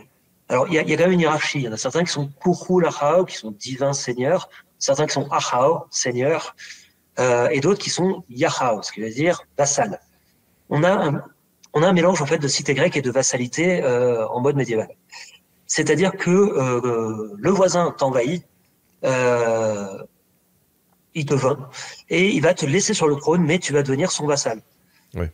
Donc tu gardes largement ton autonomie, mais tu devras payer un tribut et tu seras marqué dans tes inscriptions, tu marqueras en tout cas que tu es le vassal de ce roi qui t'a vaincu, tu vois. Mais on est quand même sur un système très hétérarchique, c'est très, très variable d'une zone à l'autre. C'est pas du tout unifié. Il va y avoir des prétentions hégémoniques de grandes cités comme Tikal et Calakmul, et ça va notamment amener à une guerre de 200 ans entre deux gros blocs d'alliance. Mais là, on est dans une guerre d'alliance, mais comme la guerre du Péloponnèse. On a Sparte face à Athènes, donc Calakmul face à Tikal, des revers d'alliance en permanence, des gens qui tournent leur veste. Et petit à petit, Tikal est encerclé, mais finalement, ils vont vaincre. On a tout le récit sur des escaliers hiéroglyphiques, c'est fantastique, et les stèles. Bon, après, ça reste du récit encore de propagande, hein, mais là, on arrive à reconstituer un fil d'événements très précis. C'est assez fantastique, ouais. Mais même quand Tikal a pris des grosses raclées, et comme je disais tout à l'heure, je citais une inscription d'une de ses défaites, les crânes des habitants de Tikal forment des montagnes, leur sang forme des lacs. C'est assez imagé quand même, hein, pour parler d'une bonne grosse raclée comme il faut. On pourrait s'attendre à ce que la ville devienne totalement dépendante de Calakmul qui l'a vaincu, mais non. Clairement, ils deviennent probablement vassaux. Il y a un contrôle plus ou moins qui s'établit, mais faut pas oublier qu'on est dans une jungle, on est dans enfin, c'est très défriché à l'époque, hein, le leader nous le montre bien, mais on est quand même à une grande distance. C'est pas facile de garder une emprise pendant des décennies, et donc on va quand même se baser aussi sur le fait que le seigneur local est un dieu, et que donc il vaut mieux faire plier un dieu que de le tuer systématiquement. Ça arrive aussi, hein, bien sûr. Alors, on a trace d'affrontements entre cités, d'affrontements guerriers. Est-ce qu'on a aussi des traces, je sais pas, d'affrontements économiques, par exemple? L'argent, c'est le nerf de la guerre, hein, c'est aussi le moteur de la guerre. On n'a pas de traces de ce genre, mais on peut imaginer très très facilement que c'était le cas. Je veux dire, si Calakmul a donc attaqué et fait la guerre pendant 200 ans à Tikal, jusqu'à se prendre une rouste dont elle se remettra pas d'ailleurs, c'est bien parce que il y a certainement des intérêts financiers, des intérêts religieux aussi, obtenir des captifs prestigieux, et peut-être que Tikal avait aussi un rôle de centre majeur de pèlerinage et rituel. C'est toujours une question de raison. C'est comme en histoire, hein, tu connais bien les trois règles, les trois raisons de tous les événements historiques: l'argent, le sexe et le pouvoir. C'est malheureux à résumer l'humanité par ça, mais bon, ça explique tous les événements historiques. Et oui, sûrement le contrôle des ressources et des routes commerciales avait clairement un impact très important. Oui. Alors tout à l'heure, tu as évoqué les fameuses pyramides mayas. Je dis fameuses parce que vraiment, c'est une des images vraiment évidentes. Quand tu dis Maya, tu vois ces pyramides dans ta tête, même quand tu connais absolument rien. Tu nous as même dit qu'elles étaient sur des paquets de céréales ou de riz tout à l'heure, je sais plus. Ah oui. Est-ce que tu peux nous en parler un petit peu de ces pyramides? Tout à l'heure, tu nous as évoqué vite fait la création des premières, mais est-ce que tu pourrais nous refaire un topo sur ces pyramides et nous révéler, comme certains très grands archéologues, pourquoi elles sont toutes alignées exactement pareilles? Non, c'est faux, hein, pour ceux qui écoutent, c'est faux. Non, c'est vrai. Non, C'est enfin, vrai, c'est faux, je elles veux dire, on n'a pas sont les... assez alignées et ils avaient une notion du nord magnétique qui était quand même assez impressionnante pour l'époque. Euh, c'est comme sur l'explication, elle est très simple et elle est comme pour l'Égypte ou beaucoup de peuples qui s'intéressent à l'astronomie. On est sur la course du Soleil, donc on est sur une orientation est-ouest pour suivre la naissance puis la mort du Soleil, qui symboliquement est la naissance ou la renaissance puis la mort, bien sûr. Encore d'ailleurs pour les Mayas actuels. Et par opposition, forcément, puisque on aime bien les choses carrées, hein, nous les humains, nord-sud. Hein. Effectivement, non, il y a beaucoup d'alignements et les paysages sont extrêmement codifiés de ce côté-là. Alors la pyramide Maya, elle peut déjà, c'est pas des bâtiments comme les autres. On est sur, on parle de pyramide. Moi, je parlais plutôt de soubassement pyramidal parce que ça dépend du bâtiment qu'on a en haut. On peut avoir du palais, c'est assez fréquent. On peut avoir du temple. Et ces temples, ça peut être des temples certainement pour le culte régulier, mais ça peut aussi être des mausolées royaux. Et on peut avoir des pyramides sur des pyramides. Ça, c'est quand même assez unique à la Mésoamérique. C'est-à-dire que tu peux avoir une plateforme pyramidale assez gigantesque, hein, qui peut monter à 20-30 mètres de haut. Et par-dessus, on va construire des temples pyramidaux, ce qu'on appelle les acropoles. Certaines d'entre elles peuvent être funéraires, hein, ça peut être les nécropoles royales. D'autres sont purement rituelles. On a des formes, alors là, pour le coup, très codifiées. On a le système triadique où on a un temple à l'est, un temple à l'ouest et un temple au nord qui ouvre sur une place centrale, le tout sur une grande pyramide. C'est très, très, très codifié. Effectivement, l'architecture est vraiment, comme tout, hein, comme toute cette société, est au service de la religion, clairement. Oui, bon, quand je parlais d'alignement tout à l'heure, je parlais des différents sites dans le monde qui sont, tu sais, alignés avec Ah oui, pardon, oui, c'est, le mystère des voilà. pyramides. Voilà, Ouais. c'était de ça que je me moquais, évidemment. On s'en doute, d'un point de vue local, c'est beaucoup plus codifié. Et bon, alors, en dehors de ces fameuses pyramides, l'autre image qui revient, tu l'as évoqué tout à l'heure aussi, c'est les fameux sacrifices humains. Alors, qu'en est-il? C'est une très bonne question parce que comme je t'ai dit, l'archéologie maya elle est assez récente en fait dans sa forme scientifique. Et comme il n'y a pas beaucoup de monde, ils se sont concentrés sur les aspects les plus évidents de la société d'abord. Donc les aspects royaux, les tombes, les grandes tombes très riches, ce genre de choses. Le développement de l'archéologie funéraire en zone maya, il est extrêmement récent. Et pour te dire, en fait, on a une grande spécialiste mexicaine qui s'est penchée sur le sujet. On a aussi des études plus ponctuelles et ça se développe, mais en fouille, par exemple, sur le site de Tikal, que je connais particulièrement bien, on a deux très clairs dépôts sacrificiels de corps humains. On a aussi des accompagnants dans les tombes, mais ça, c'est encore un autre phénomène. Hein. Dans une tombe royale, on va avoir des fois des adolescents et des jeunes qui vont être inhumés avec le défunt. Ça rappelle d'autres civilisations, hein, pour le coup. Mais il faut se sortir de la tête cette image de... une fois, je me baladais à Tikal et j'entendais un guide local qui disait vous voyez tous ces hôtels, il y en a des dizaines, il faut imaginer les cascades de sang permanentes qui dévalaient des escaliers et compagnie. Non, ça c'est une image qui a été introduite par les Aztèques en fait, et surtout sur une période des Aztèques bien précise, c'est le moment où leur civilisation s'effondre parce que les Espagnols sont en train de les envahir. Alors forcément dans la panique, on fait appel aux dieux et de plus en plus paniqués, on fait de plus en plus de rituels. Non, sur ces hôtels, c'était principalement à mon avis des dépôts de fleurs, de nourriture, ce genre de choses. Et des dépôts enfouis aussi au pied avec matériel un petit peu plus durable. C'est moins hollywoodien, quoi, c'est sûr. Ouais, il faut exclure. Hein. Donc la première spécialiste d'archéologie, comment ça s'appelle déjà, d'anthropologie physique en zone maya dit que nous, archéologues, on le sous-estime très certainement. Mais c'est vrai qu'on a peu de cas avérés avec des traces de boucherie ou de décapitation nette ou autre. mais ça va être amené à se développer. Mais il faut pas voir non plus, voilà, faut pas avoir un carnage qui, de toute façon, au niveau démographique, ne tient pas la route. C'est sûr. Voilà.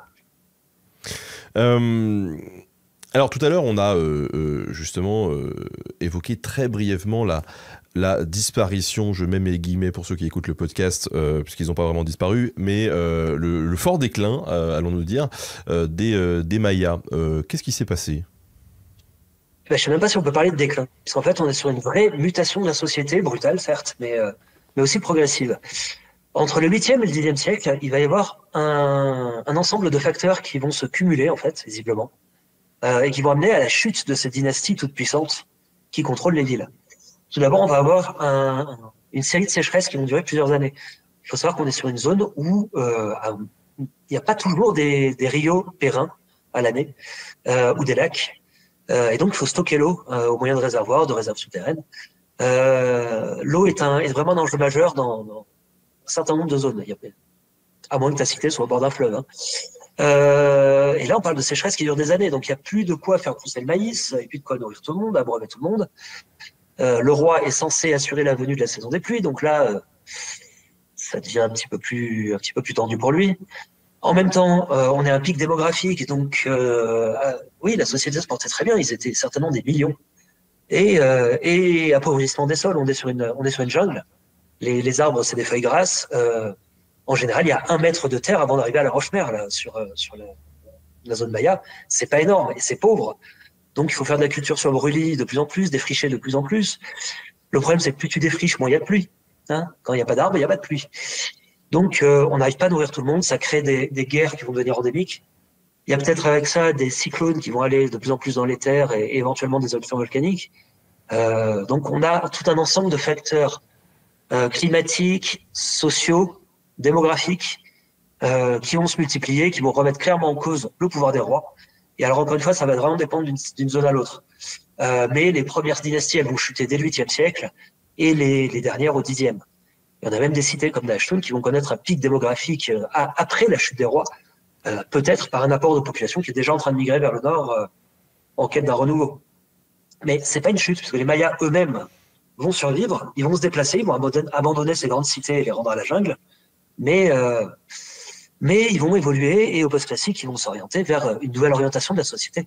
C'est-à-dire qu'au lieu d'avoir des rois divins, par exemple, la Mayapan, on sait qu'au XIIIe, XIVe siècle, c'est des grandes familles qui dirige la ville, c'est plutôt une oligarchie. En plus, on a le développement du commerce maritime par canoë, notamment. On a Tulum, qui est sur la côte Caraïbe, image extrêmement connue de temple maya qui donne sur l'eau turquoise, c'est absolument magnifique. On est sur un grand port maritime, et là, on a des contacts avec les sociétés des hauts plateaux centraux, comme les Toltecs, par exemple. C'est une recomposition de la société, c'est un nouveau système qui va se mettre en place, un peu comme nous après la Révolution, en fait. Les Français n'ont pas disparu, mais la société française a été complètement réorganisée et redéfinie. Voilà. Et donc, on a eu vraiment un vrai déplacement géographique, quoi. Comme tu le disais, ils ont carrément abandonné les... Ils sont partis au nord, où il y avait déjà des cités qui existaient aussi, mais où les dynasties ont chuté aussi. Ils sont partis aussi un petit peu vers la côte est du Belize et vers les hautes terres. Il y a des sommets qui montent à plusieurs milliers de mètres, hein, quand même, dans la Sierra Madre. Et d'ailleurs, c'est là que sont apparus les premiers Mayas, hein, clairement. Et après, ils sont descendus dans la plaine, dans la jungle de la plaine. Mais oui, cette zone centrale redevient une jungle. Donc, c'est pas une jungle primaire, parce que quasiment tout a été défriché. Le lidar nous le montre très, très, très clairement. Je crois qu'on va diffuser d'ailleurs un moment un lien vers les images lidar qu'on peut pas mettre en direct, puisqu'il y a des copyrights, mais en tout cas, on peut envoyer vers les études. Et on voit très clairement qu'il n'y a pas un seul endroit à la base classique où tu ne peux pas voir une construction humaine, quasiment. Hein, c'est impressionnant.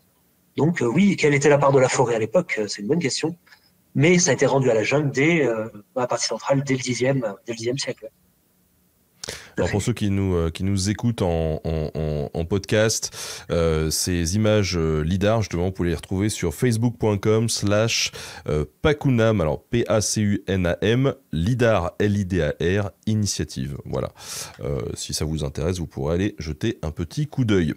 Alors, ok, les Mayas bougent dans les siècles suivants un peu plus au nord, puis arrive un fléau qui n'est pas un fléau environnemental, enfin au départ, en tout cas, les Européens. Quand est-ce qu'ils arrivent et qu'est-ce qu'ils font? Alors c'est assez marrant parce qu'en fait les premiers attestés, ce sont des naufragés qui naviguaient dans la mer des Caraïbes et qui vont s'échouer sur l'île de Cozumel au large du Yucatan et se déplacer. Attends, parce que je suis nul en date, donc je suis noté la date quelque part. En 1511, voilà. Donc Geronimo de Aguilar et Gonzalo Guerrero qui vont être retrouvés 10 ans plus tard par Cortés quand il va arriver lui-même à Cozumel avec ses 11 navires et à peu près 600 hommes. Il va retrouver le premier, qui va le rallier et être ravi d'être sauvé par ses compatriotes. Mais bien plus tard, on retrouvera le second qui, lui, s'est marié à une locale, il est devenu chef de tribu, il est tatoué, escarifié de partout, et surtout, il explique aux Mayas qu'il faut pas du tout faire confiance à l'homme blanc, que ça va être un massacre et un carnage, et il avait bien raison d'ailleurs. Du coup, l'accueil, il est pas très... Quand Cortés arrive, donc la première expédition vraiment à vocation d'exploration et de colonisation, il n'a pas un très bon accueil, il fait tout le tour du Yucatan, il va y avoir des affrontements, il va y aussi y avoir des échanges. C'est là qu'il va récupérer la fameuse Malinche, Doña Maria, qui était une ancienne esclave et qui va devenir sa maîtresse et sa grande informatrice, qui va lui donner les clés pour comprendre et au final retourner la situation politique à son avantage avec les Aztèques. Excuse-moi. J'ai pris un petit peu froid, il fait froid ici au Mexique. Et il ne fait que 29 degrés la journée. Et donc oui, les premiers contacts avec les Mayas sont vraiment ponctuels, vraiment pour se ravitailler, parce qu'on sent que c'est hostile. Hein. Et surtout, on leur a parlé d'une capitale fantastique et d'un empire centralisé, donc ils veulent se précipiter vers ce qu'ils pensaient être une cité d'or, hein, une cité en tout cas très très riche. D'autant que l'empereur, en se disant ils vont partir, si je leur envoie des cadeaux, ils vont partir, ils vont me laisser tranquille, ça n'a fait qu'attiser la soif d'or des conquistadors qui donc vont dès 1521 faire tomber l'empire aztèque à Mexico. Et la conquête des Mayas, elle va être plus lente. Elle va commencer en 1527 par le Yucatan et elle va s'achever 150 ans plus tard. La dernière cité maya, ils se sont finalement réfugiés dans leur ancienne zone, en fait, au centre. Et c'est Tayasal au Guatemala, qui est un ancien site classique, qui va tomber 170 ans plus tard en 1697. Donc c'est très tardif. C'est très tardif. Ils ont bien résisté. Et comme je te disais tout à l'heure, évidemment, la colonisation, elle marche mieux près des centres de pouvoir comme Mérida ou Valladolid au Yucatan. Plus tu recules dans les terres, et moins le maillage, qu'il soit contrôle politique ou religieux, est resserré en fait. Il existe, mais il est très très très lâche. Donc fin 17e, la dernière cité maya tombe. Il se passe quoi pour eux après? Eh ben, il se passe, voilà, ça dépend des zones. Ça dépend si tu as un curé juste à côté ou des moines franciscains assez fanatiques qui vont brûler tous tes écrits, voire te brûler toi parce que tu as fait un rituel que tu as appris ton grand-père. Il y a eu des bûchers en Nouvelle-Espagne. Dans ces zones vraiment en fort contact avec les Espagnols, avec les conquistadors, ils vont tout faire pour effacer la civilisation maya. Ils vont interdire la religion. Les religions mayas, bien sûr, puisque ce sont des idolâtres. On va briser les statues, on va brûler le codex, mettre à bas les temples. On va interdire les langues autochtones parce que on n'aime pas. On se dit, ils conspirent dans une langue, on ne comprend pas. Non, on va leur apprendre l'espagnol. On va en faire des bons petits chrétiens occidentaux. Mais dans les campagnes, quand le curé est censé passer au moins une fois par an, dans les faits, ça n'arrive pas. Mais il se trouve que les Mayas sont très très poreux comme peuple et très curieux. Et du coup, même dans ces zones-là, ils vont intégrer le catholicisme presque de leur chef en fait dans certaines zones, qu'ils vont mélanger avec avec leurs croyances traditionnelles. Et on arrive à un syncrétisme qui nous paraît hallucinant à nous occidentaux.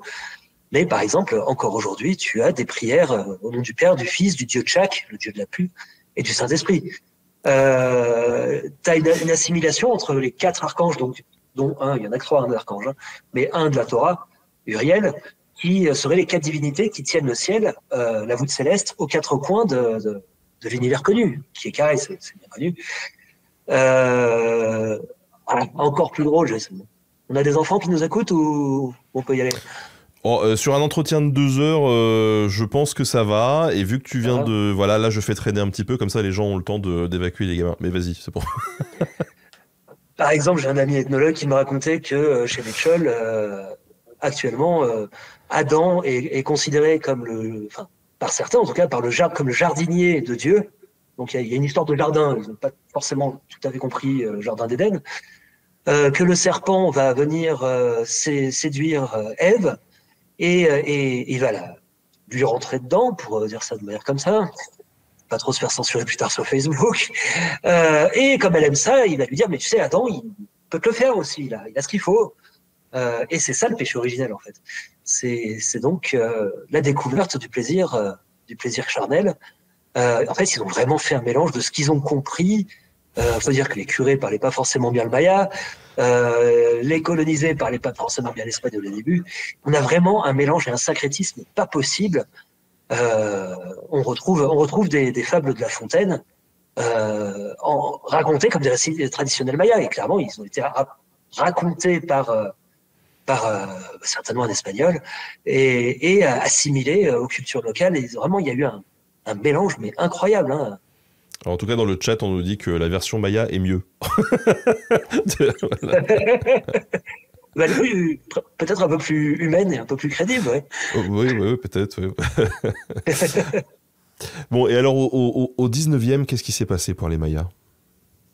Bah déjà, ils n'ont pas été bien traités du tout pendant la colonie, hein, ça faut le dire. Et ça va pas s'améliorer, puisque l'histoire du Mexique au 19e, elle est extrêmement troublée. Même en France, déjà, c'est pas clair. Hein. On a 2 empires, une restauration, je sais plus combien de républiques. Au Mexique, on a une révolution qui va être suivie par plein de micro-révolutions, de coups d'État, de contre-révolutions. On va avoir même un empire. Il y a même les Français qui vont faire 2 guerres au Mexique.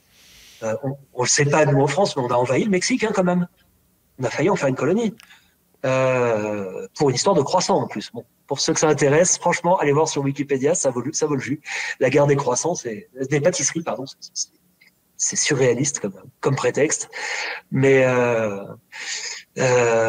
c'est chaotique. C'est-à-dire que l'État peine à se stabiliser sur une forme durable. Ils hésitent entre un empire centralisé et une république. Est-ce qu'on va fédéraliser? Est-ce qu'on va centraliser? C'est très compliqué. C'est même une véritable question de se demander si encore aujourd'hui ils ont réussi en fait à stabiliser le système et à le démocratiser vraiment totalement. Et évidemment, qui va en manger le plus, c'est les populations indigènes, puisque ce sont des élites descendantes de conquistadors qui sont au pouvoir, des ladinos, donc des descendants mélangés, bien sûr, de populations locales et de conquistadors qui dominent le pays. Et ceux qui sont totalement indigènes sont encore considérés comme limite comme non existants. Ils n'ont eu des États au Mexique, ils ont eu un état civil que très récemment. Et même au XXe, c'est la même chose au XXe. C'est pour ça qu'on a eu la révolution zapatiste, notamment, pour demander des droits, demander une reconnaissance, des soins, de l'éducation, un état civil. Et d'ailleurs, on a bien vu ce qui s'est passé. Hein. Ils ont fait une marche sur le Mexico pour demander tous ces droits. Ça a été relayé par l'UNESCO, la presse internationale et compagnie. Ce qu'on sait moins, c'est que quand ils sont rentrés dans leur village, il n'y avait plus de village. Il avait été rasé par des commandos de la mort. Donc, c'était quand ça? Années 70-80. Ouais, c'est très récent. Ouais, c'est vrai. Et aujourd'hui encore, tu sens qu'il y a une discrimination? Ah, c'est évident. C'est évident. Il y a beaucoup de racisme quasiment institutionnalisé au sein des populations. Il y a tout un effort, évidemment, de valorisation de l'indigénisme, on va mettre en valeur la sauvegarde des langues, des cultures, on va clairement folkloriser, en fait. Les Mayas, déjà, on va créer les Mayas. Voilà, on va créer ce concept de Maya. On va le folkloriser, on va l'essentialiser énormément. En faire, au début du XXe siècle, les gentils Mayas dans la jungle, qui étaient des pacifiques astronomes qui regardaient les étoiles. encore aujourd'hui, il y a beaucoup de Français, je suis sur pas mal de groupes Facebook d'archéologie et d'histoire, et je le vois, il y a beaucoup de gens qui fantasment sur les gentils indigènes philosophes, que ce soit d'Amérique du Nord, telle qu'on la définit, c'est-à-dire les actuels États-Unis, ou d'Amérique centrale, avec leurs pratiques chamaniques, qui avaient tout compris au lien à la terre et la nature. Oui, mais pas que. C'est des humains comme les autres, et ils se mettaient aussi les tripes à l'air comme tout le monde. Hein. Donc, mais oui, aujourd'hui encore, oui, ça reste compliqué. Ça reste compliqué. Évidemment, ils ont des papiers d'identité. En théorie, ils ont des droits égaux. Ils ont même une certaine discrimination positive qui se met en place par les élites. Mais dans les mentalités, oui, ça peine vraiment. Pour la dernière partie de cette émission, si tu le veux bien, j'aimerais qu'on ouvre un petit peu nos horizons. C'est-à-dire que c'est vrai qu'on a beaucoup parlé d'archéologie dans cette émission. Régulièrement, j'invite ici des historiens. Et tu l'as dit au tout début de cet entretien, l'archéologie, elle est pas suffisante pour comprendre cette histoire des Mayas. Et il faut l'apport d'autres disciplines, en particulier l'ethnologie. Alors, c'est quoi l'ethnologie ? Alors, l'ethnologie, c'est une discipline à part entière. Hein. C'est pas une sous-discipline de l'histoire ou de l'archéologie. Ce sont des spécialistes à part entière qui vont sur le terrain, qui vont aller enquêter sur les peuples actuels, qui vont vivre avec eux au contact, en essayant de rapporter un témoignage le plus fidèle possible, c'est-à-dire sur lequel ils auront eu le moins d'influence possible. On sait que quand il y a un témoin, quand il y a une caméra, il y a toujours une certaine part de mise en scène de la part des personnes. Ils vont pas agir comme si on n'était pas là. Ça, c'est sûr. Le but est que l'impact soit le minimum pour qu'on puisse observer leur culture, leur tradition, leur rituel, leur manière d'envisager le monde aussi, hein, bien sûr, et de pouvoir l'étudier. Donc, le travail de terrain s'appelle l'ethnographie et la théorisation s'appelle l'ethnologie. C'est donc mené par les ethnologues. Et à plus grande échelle, en fait, on a l'anthropologie qui, elle, va... donc, l'ethnologue, lui, va s'intéresser à un village, une communauté. Il va raisonner à une échelle relativement micro ou régionale, même s'il va théoriser, vraiment. Et l'anthropologie, elle réfléchit au niveau presque civilisationnel. C'est-à-dire qu'on a des écoles d'anthropologie qui s'intéressent à la notion de vie dans l'humanité. Philippe Descola s'intéresse à l'anthropologie de la nature et sa différence avec la culture, et il va l'étudier dans le monde entier avec des points focaux sur les zones qu'il maîtrise mieux. Mais on est vraiment sur de la très très grosse théorisation sur l'humanité, en fait. Voilà. Et alors, comment est-ce que toi, tu as inclus ou interagi en tant qu'archéologue avec l'ethnologie ? Eh ben, j'ai pas eu trop le choix parce que c'est une tradition française et franco-française qui est assez relativement admirée dans le monde entier d'ailleurs, puisque depuis plusieurs générations de chercheurs maintenant, on est en interaction directe entre ethnologues, anthropologues et les différentes spécialités de l'archéologie.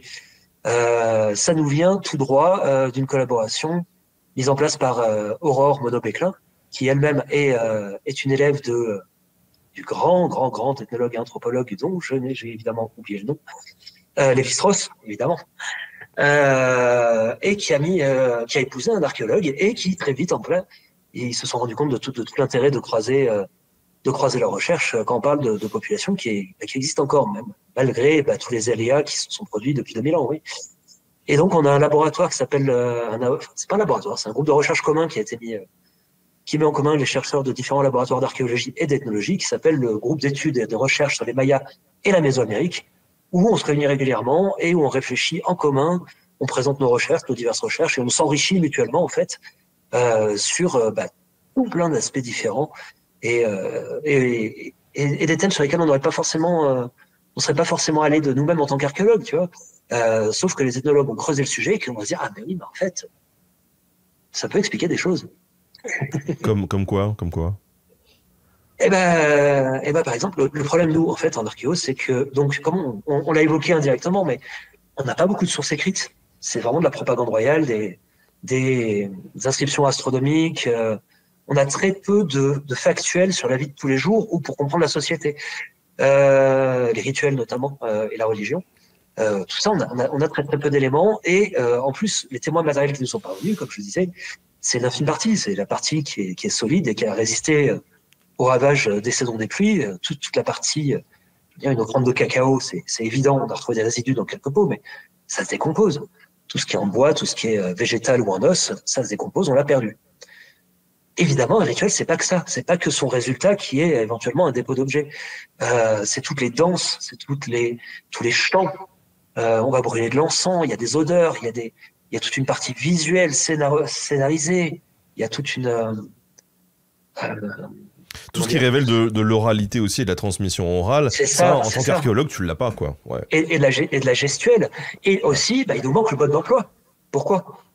Il nous manque tout le contexte, toutes les explications, ce que les ethnologues appellent le métadiscours, ce qui tourne autour, en fait, du sujet.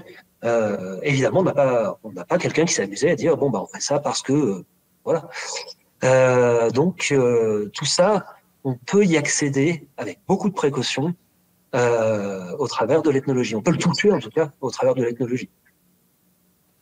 Et justement, qu'est-ce que cette ethnologie a apporté sur la compréhension des Mayas ? D'abord, historiquement, de grandes erreurs, comme je t'ai dit, dans les années 80, les Américains ils construisaient un peu des théories bancales avec très peu de preuves. Et voilà, ils ont vu qu'une étude parlait dans un village d'un type de rituel, par exemple, et ils ont généralisé à tous les Mayas. Voilà. Les Mayas, c'est comme ça, les rituels, ça sert à ci, ça sert à ça. En l'espèce, ça sert à donner vie à un bâtiment, et après il faut le nourrir avec des offrandes et le tuer quand on va partir, parce que le bâtiment est vivant, il est composé de boue, de bois, d'éléments vivants. On est dans une société animiste. Alors tu comprends, il faut faire ce genre de rituel. Ouais, on s'est rendu compte en fait avec deux collègues ethnologues avec qui je bosse, on a repris un peu toutes les données. On a surtout élargi à toute la Mésoamérique et on s'est rendu compte que c'est une exception régionale. Dommage, on a monté toute une théorie qu'on a crue pendant 30 ans sur le sujet. Alors qu'en fait, quand on élargit, on se rend compte que non, pour la plupart des Mayas, oui, éventuellement, c'est pas le bâtiment qui est vivant, mais les éléments qui le constituent peuvent l'être. Et pour la plupart des cas, non, le bâtiment, lui, n'est pas vivant. C'est un bâtiment. Mais voilà, et donc on peut monter. Il faut faire extrêmement attention. C'est un bon exemple, cet exemple, pour voir qu'il ne faut pas extrapoler trop vite. Et surtout, il ne faut pas plaquer sur le passé des comportements actuels. C'est un très gros piège. Les Mayas d'aujourd'hui ne sont pas les Mayas du passé. Et alors, au début du XXe siècle, il y a eu une avancée anthropologique pour toute l'Amérique centrale. Est-ce que tu peux nous en parler un petit peu ? Alors, on a l'étude de Kirchhoff, grand anthropologue et d'ailleurs fondateur de grandes institutions ici au Mexique, Paul Kirchhoff, qui va se rendre compte qu'il y a un socle commun entre toutes ces civilisations en dessous de ce qu'on appelle l'Arido-Amérique, c'est-à-dire la zone aride avec des populations plutôt nomades. Là, on est plutôt dans des civilisations sédentarisées qui vont construire des pyramides, qui vont avoir des jeux de balles, qui vont avoir des observatoires astronomiques, qui vont cultiver la triple culture du maïs, du cacao et de la courge, avec des traits communs vraiment, alors qu'on est sur des civilisations et même des communautés et même des civilisations différentes, mais qui ont vraiment un fond commun de croyances, de pratiques. Le dépôt d'offrande aussi, que je rajoute maintenant comme nouveau marqueur régional. On a des marqueurs qui sont à la fois, de l'agriculture, mais aussi des rituels, de l'architecture. On a quand même vraiment un gros socle culturel, et il va définir ce qu'on appelle la Mésoamérique, donc un système, un petit peu un système monde, où on a un fond commun, un peu comme nous en Europe, où on tire un petit peu nos racines du monde judéo-chrétien, où on a quand même un fond commun entre voisins allemands, italiens, plus ou moins mélangés d'ailleurs, et plus ou moins forts. On a évidemment plus de racines communes avec les Italiens qu'avec les populations germaniques, ça arrive plus tard. Mais là, vraiment, on a une unité. C'est pas le même peuple, mais ils font la même chose, ils le font à peu près de la même manière. Donc probablement, ils croient à peu près les mêmes choses. Et c'est très très fort et c'est très très marqué. Et sa théorie va apparaître en 1960, donc un petit peu plus tardif que le début du XXe siècle. Mais c'est lui qui va vraiment mettre en valeur ce qu'on va appeler de manière exagérée les civilisations préhispaniques en fait. En tout cas en Mésoamérique, cette Amérique centrale. C'est quoi la conséquence de tout ça du coup dans le monde de la recherche par exemple ? Et dans le monde de la recherche, donc, on va vraiment petit à petit se dire qu'il y a certainement encore aujourd'hui dans les populations actuelles des restes de traditions anciennes qui se sont transmises Et donc, on va aller chercher petit à petit ce qu'on peut raccrocher au passé. C'est évidemment ce qu'il faut pas faire. Il faut pas remonter le passé. On n'a pas de machine à remonter le temps. Par contre, à l'inverse, on peut regarder ce qui se passe très attentivement aujourd'hui et on peut aller chercher dans nos témoins du passé des choses qui peuvent éventuellement s'expliquer comme ça. Mais il faut pas dire bon bah voilà les Mayas c'est comme ci comme ci comme ci comme ça et d'ailleurs bah oui on a sur tel site un truc qui colle à peu près. Non, à l'inverse, on va voir sur tel site on a tel type d'offrande, ça a l'air de ressembler à ce qu'on voit actuellement, peut-être qu'on a une filiation. Peut-être que bah, justement comme les curés n'étaient pas toujours présents, il y a eu cet énorme syncrétisme qui s'est fait petit à petit et qu'on a eu alors c'est pas que les Mayas ont essayé de dissimuler leurs croyances sous des aspects plus catholiques, mais comme ils sont, c'est un petit peu comme le système romain, où on va petit à petit mélanger tous les nouveaux apports extérieurs pour créer une religion composite. Ils le font beaucoup plus récemment avec les évangélistes, avec l'islam, les témoins de Jéhovah. Ça c'est apparu dans les années 70-80 là, et ils sont encore à nouveau en pleine recomposition religieuse, avec des nouvelles notions qui se superposent à des notions qui sont clairement, elles, avant l'arrivée des Espagnols. C'est tout l'enjeu d'ailleurs d'arriver à comprendre ce qui est ancien et ce qui a été rajouté par les colons derrière. Et alors toi qui bosses beaucoup sur les rituels mayas, qu'est-ce que l'ethnologie concrètement a pu apporter à tes recherches? Et comme je te disais, effectivement, moi j'ai 3 silex associés à 2 perles en jade, 4 coquillages et 2 aiguillons de raie. Et ben voilà, c'est tout. Donc bon, c'est dans un temple, c'est sous une stèle. Ok, on sait que les archéologues ont souvent tendance à appeler rituel tout ce qu'ils comprennent pas. Ça c'est clair, on le sait. Là quand même, oui, non, c'est rituel, c'est éminemment rituel puisque souvent bah, déjà les aiguillons de raie par exemple, c'est pour l'autosacrifice. Les perles de jade ou les coquillages, ça ramène à la fertilité, à l'océan primordial, duquel serait sortie la terre, et à l'inframonde qui est considéré comme fertile et humide, d'où est né le maïs. Ok, ça marche. Mais sorti de ces analyses qui sont quand même très très très vagues, j'en fais quoi moi de mon dépôt rituel? Il y a personne qui me dit bon bah si je mets 3 perles avec 2 cailloux et 2 coquillages, ça sert à ça. Alors des fois on le comprend. Effectivement, des fois quand on a un type de rituel qu'on va retrouver spécifiquement sous les stèles qui sont mises en place lors de cérémonies calendaires tous les 20 ans, on se doute bien, par extrapolation, que c'est probablement un rituel lié à l'entretien du temps, au calendrier et aux cérémonies récurrentes tous les 20 ans. Ok. Mais ça explique pas tout. C'est quand même rare qu'on arrive à lier un contexte très spécifique avec un type de rituel. Donc, on se tourne vers l'ethnologie. Et c'est intéressant. C'est intéressant. Parce que là, on a du métadiscours, on a de l'explication. Il faut savoir qu'en Mésoamérique actuellement, donc, c'est les Mayas, quand ils ont un problème, ils se tournent pas vers le curé. Le curé, il est là pour faire la messe, c'est très bien, on le respecte, il n'y a aucun souci. Mais on va se tourner vers le spécialiste rituel. Que ce soit pour guérir d'une maladie, pour quand on a eu très très peur et qu'on a son âme qui s'est échappée pour la récupérer avant qu'elle soit attrapée par des démons, c'est le spécialiste rituel. Quand on a reçu une malédiction ou qu'on s'est fait attaquer par un nawal, donc un double animal, oui, c'est aussi le spécialiste rituel. Et d'ailleurs, en général, faut le dire, hein, le spécialiste rituel, c'est lui aussi le sorcier qui a lancé la malédiction à l'origine. Il n'y a pas 100 000 personnes qui maîtrisent les arcades de la magie noire, donc en général, c'est le même qui bénit et qui maudit à la fois, tu vois. Donc, mais ça reste assez secret. Il y a même des endroits chez les Mayas où ils sont voués à une peine de mort arbitraire s'ils sont chopés aujourd'hui. Hein. Ça dépend, c'est très variable. On les respecte, on les craint, on a extrêmement peur d'eux, on les comprend pas bien, mais ils sont là et on fait appel à eux. Et donc, eux, vraiment, peuvent nous, en tant que spécialistes rituels, parce que n'ont jamais témoigné en tant que sorciers, hein, ça c'est clair. On a quelques témoignages, mais c'est exceptionnel. Vont pouvoir expliquer pourquoi, comment ils font et surtout pourquoi. Expliquer chaque geste, la signification, et il y a des choses qui, ça a l'air de bien marcher avec la période ancienne. Est-ce que tu peux nous expliquer un petit peu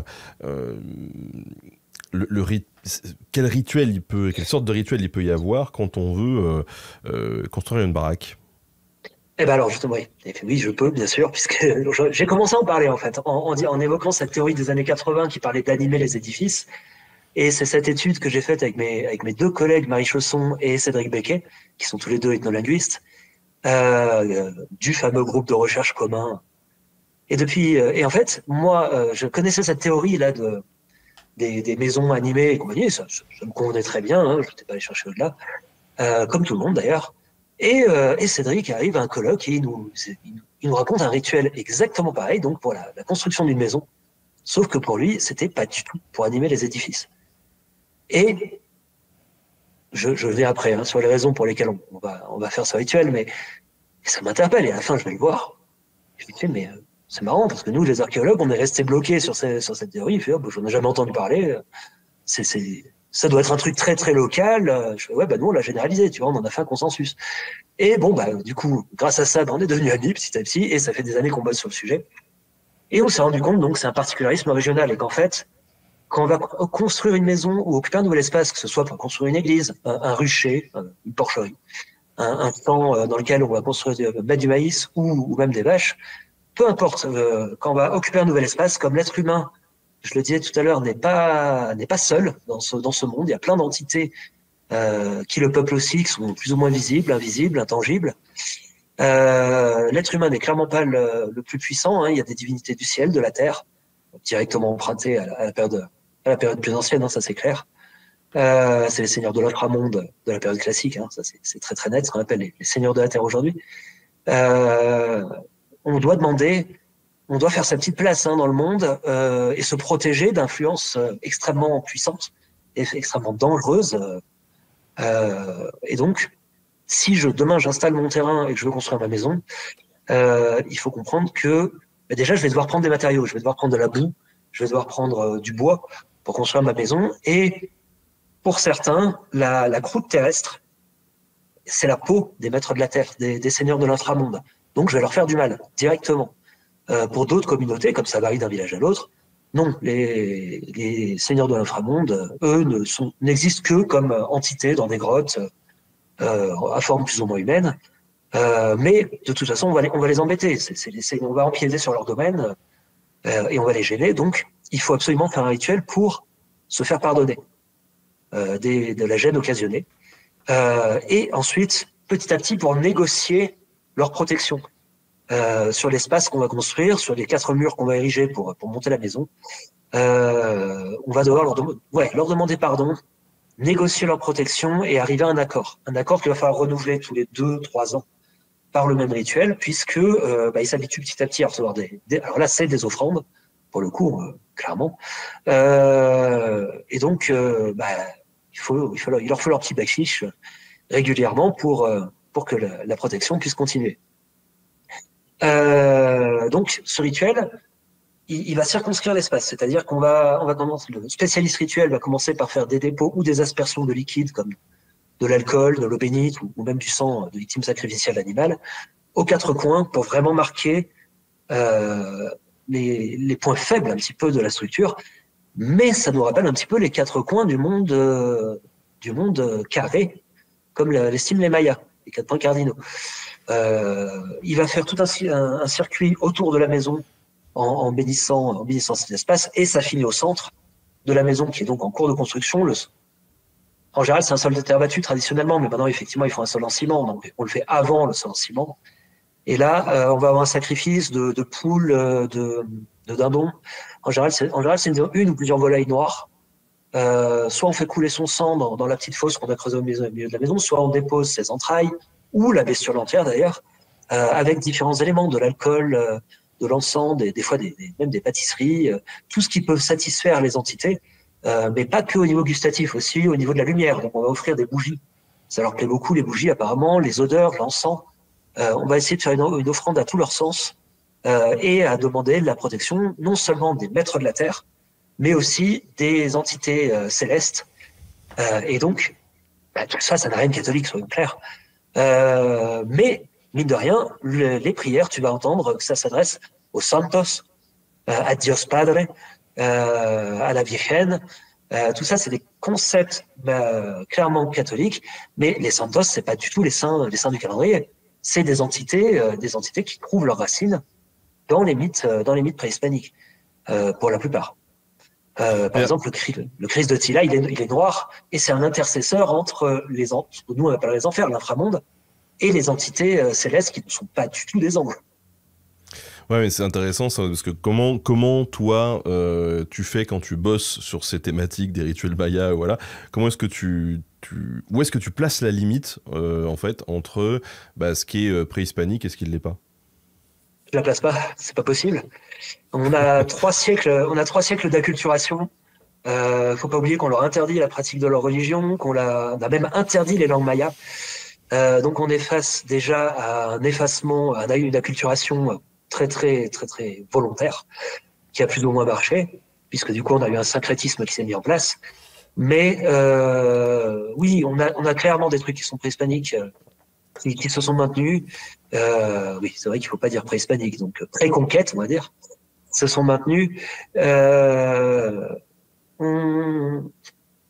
Ça s'est tellement mélangé que c'est très difficile de faire apparaître des choses. Mais par exemple, dans ce rituel, je disais, oui, on va bénir les 4 coins. Or, moi, dans mes dépôts, par exemple, à Tikal, on a exceptionnellement, l'équipe de Pennsylvanie a fouillé les 4 coins de la pyramide 2 de Tikal, sans les creuser dans le soubassement, et là, ils ont trouvé 4 dépôts identiques. Ça rappelle fortement ce qu'on voit maintenant. C'est pas du tout le même matériel qui est déposé, c'est des bifaces en silex. Ok. Le matériel a évolué, mais on a quand même cette notion de circonscrire un espace. Donc, bon, si je fais 4 dépôts aux 4 coins d'un bâtiment, c'est probablement pour protéger ce qui est au milieu. Ça a l'air assez pertinent. Et ça se retrouve encore aujourd'hui. Et là, par contre, c'est expliqué dans les métadiscours, donc c'est très intéressant. De même, l'alcool, aujourd'hui, a pu remplacer les alcools plus anciens ou d'autres liquides. On offre des cigarettes, ça a pu remplacer le copal. L'encens, c'est toujours la même chose. Les victimes sacrificielles, elles ont existé, qu'elles soient humaines ou animales, c'est attesté dans les dépôts rituels. Donc oui, ça a évolué, ça s'est modernisé. C'est sûr qu'on n'offrait pas une plaquette de chocolat à l'époque, mais on offrait du cacao. Donc, il faut faire extrêmement attention. Comme je disais tout à l'heure, il faut surtout pas remonter le temps et plaquer sur le passé les comportements actuels. Il faut regarder objectivement ce qu'on a comme reste matériel du passé et essayer de voir si on retrouve des concepts un peu communs dans l'ethnologie. Ça, c'est très important. Sinon, on en arrive à établir des théories délirantes comme l'animation des édifices, parce que c'est bien pratique et que ça marche bien. Voilà. Et du coup, cette explication-là que vous avez démontée, ça y est, maintenant, ça fait consensus ou il y a encore une bataille? Écoute, 3 Européens face à 40 ans d'hypothèses anglo-saxonnes, c'est un peu compliqué. Mais disons que tous ceux avec qui on a pu vraiment discuter en détail sont convaincus. Le problème, c'est que comme c'est enseigné dans les écoles et compagnie, ça fait tellement consensus que oui, ça va être compliqué à le déraciner. On s'y emploie activement et en plus on s'attaque à quelqu'un qui est quand même un monstre sacré pour les anglo-saxons, donc c'est toujours compliqué pour des petits jeunes, ça c'est sûr. Mais bon, avec les arguments et la multiplication des publications, oui, on y arrive petit à petit, on va y arriver. Ouais, écoute, on vous souhaite en tout cas bonne chance et bon courage surtout pour ces années à venir du coup de combat pour faire reconnaître vos travaux auprès de tous, et de faire bouger un peu les choses. De toute façon, dans 20 ans, il y a des petits jeunes qui vont nous démonter à notre tour, c'est le jeu. C'est le jeu, ouais, c'est ça. C'est le jeu. Est-ce que tu aurais, pour conclure cette émission, quelques références bibliographiques, des docus, n'importe quoi, à conseiller aux gens qui nous écoutent pour en savoir plus sur les Mayas? Eh ben oui, je vais peut-être les choquer, mais allez sur Wikipédia, les articles sont super.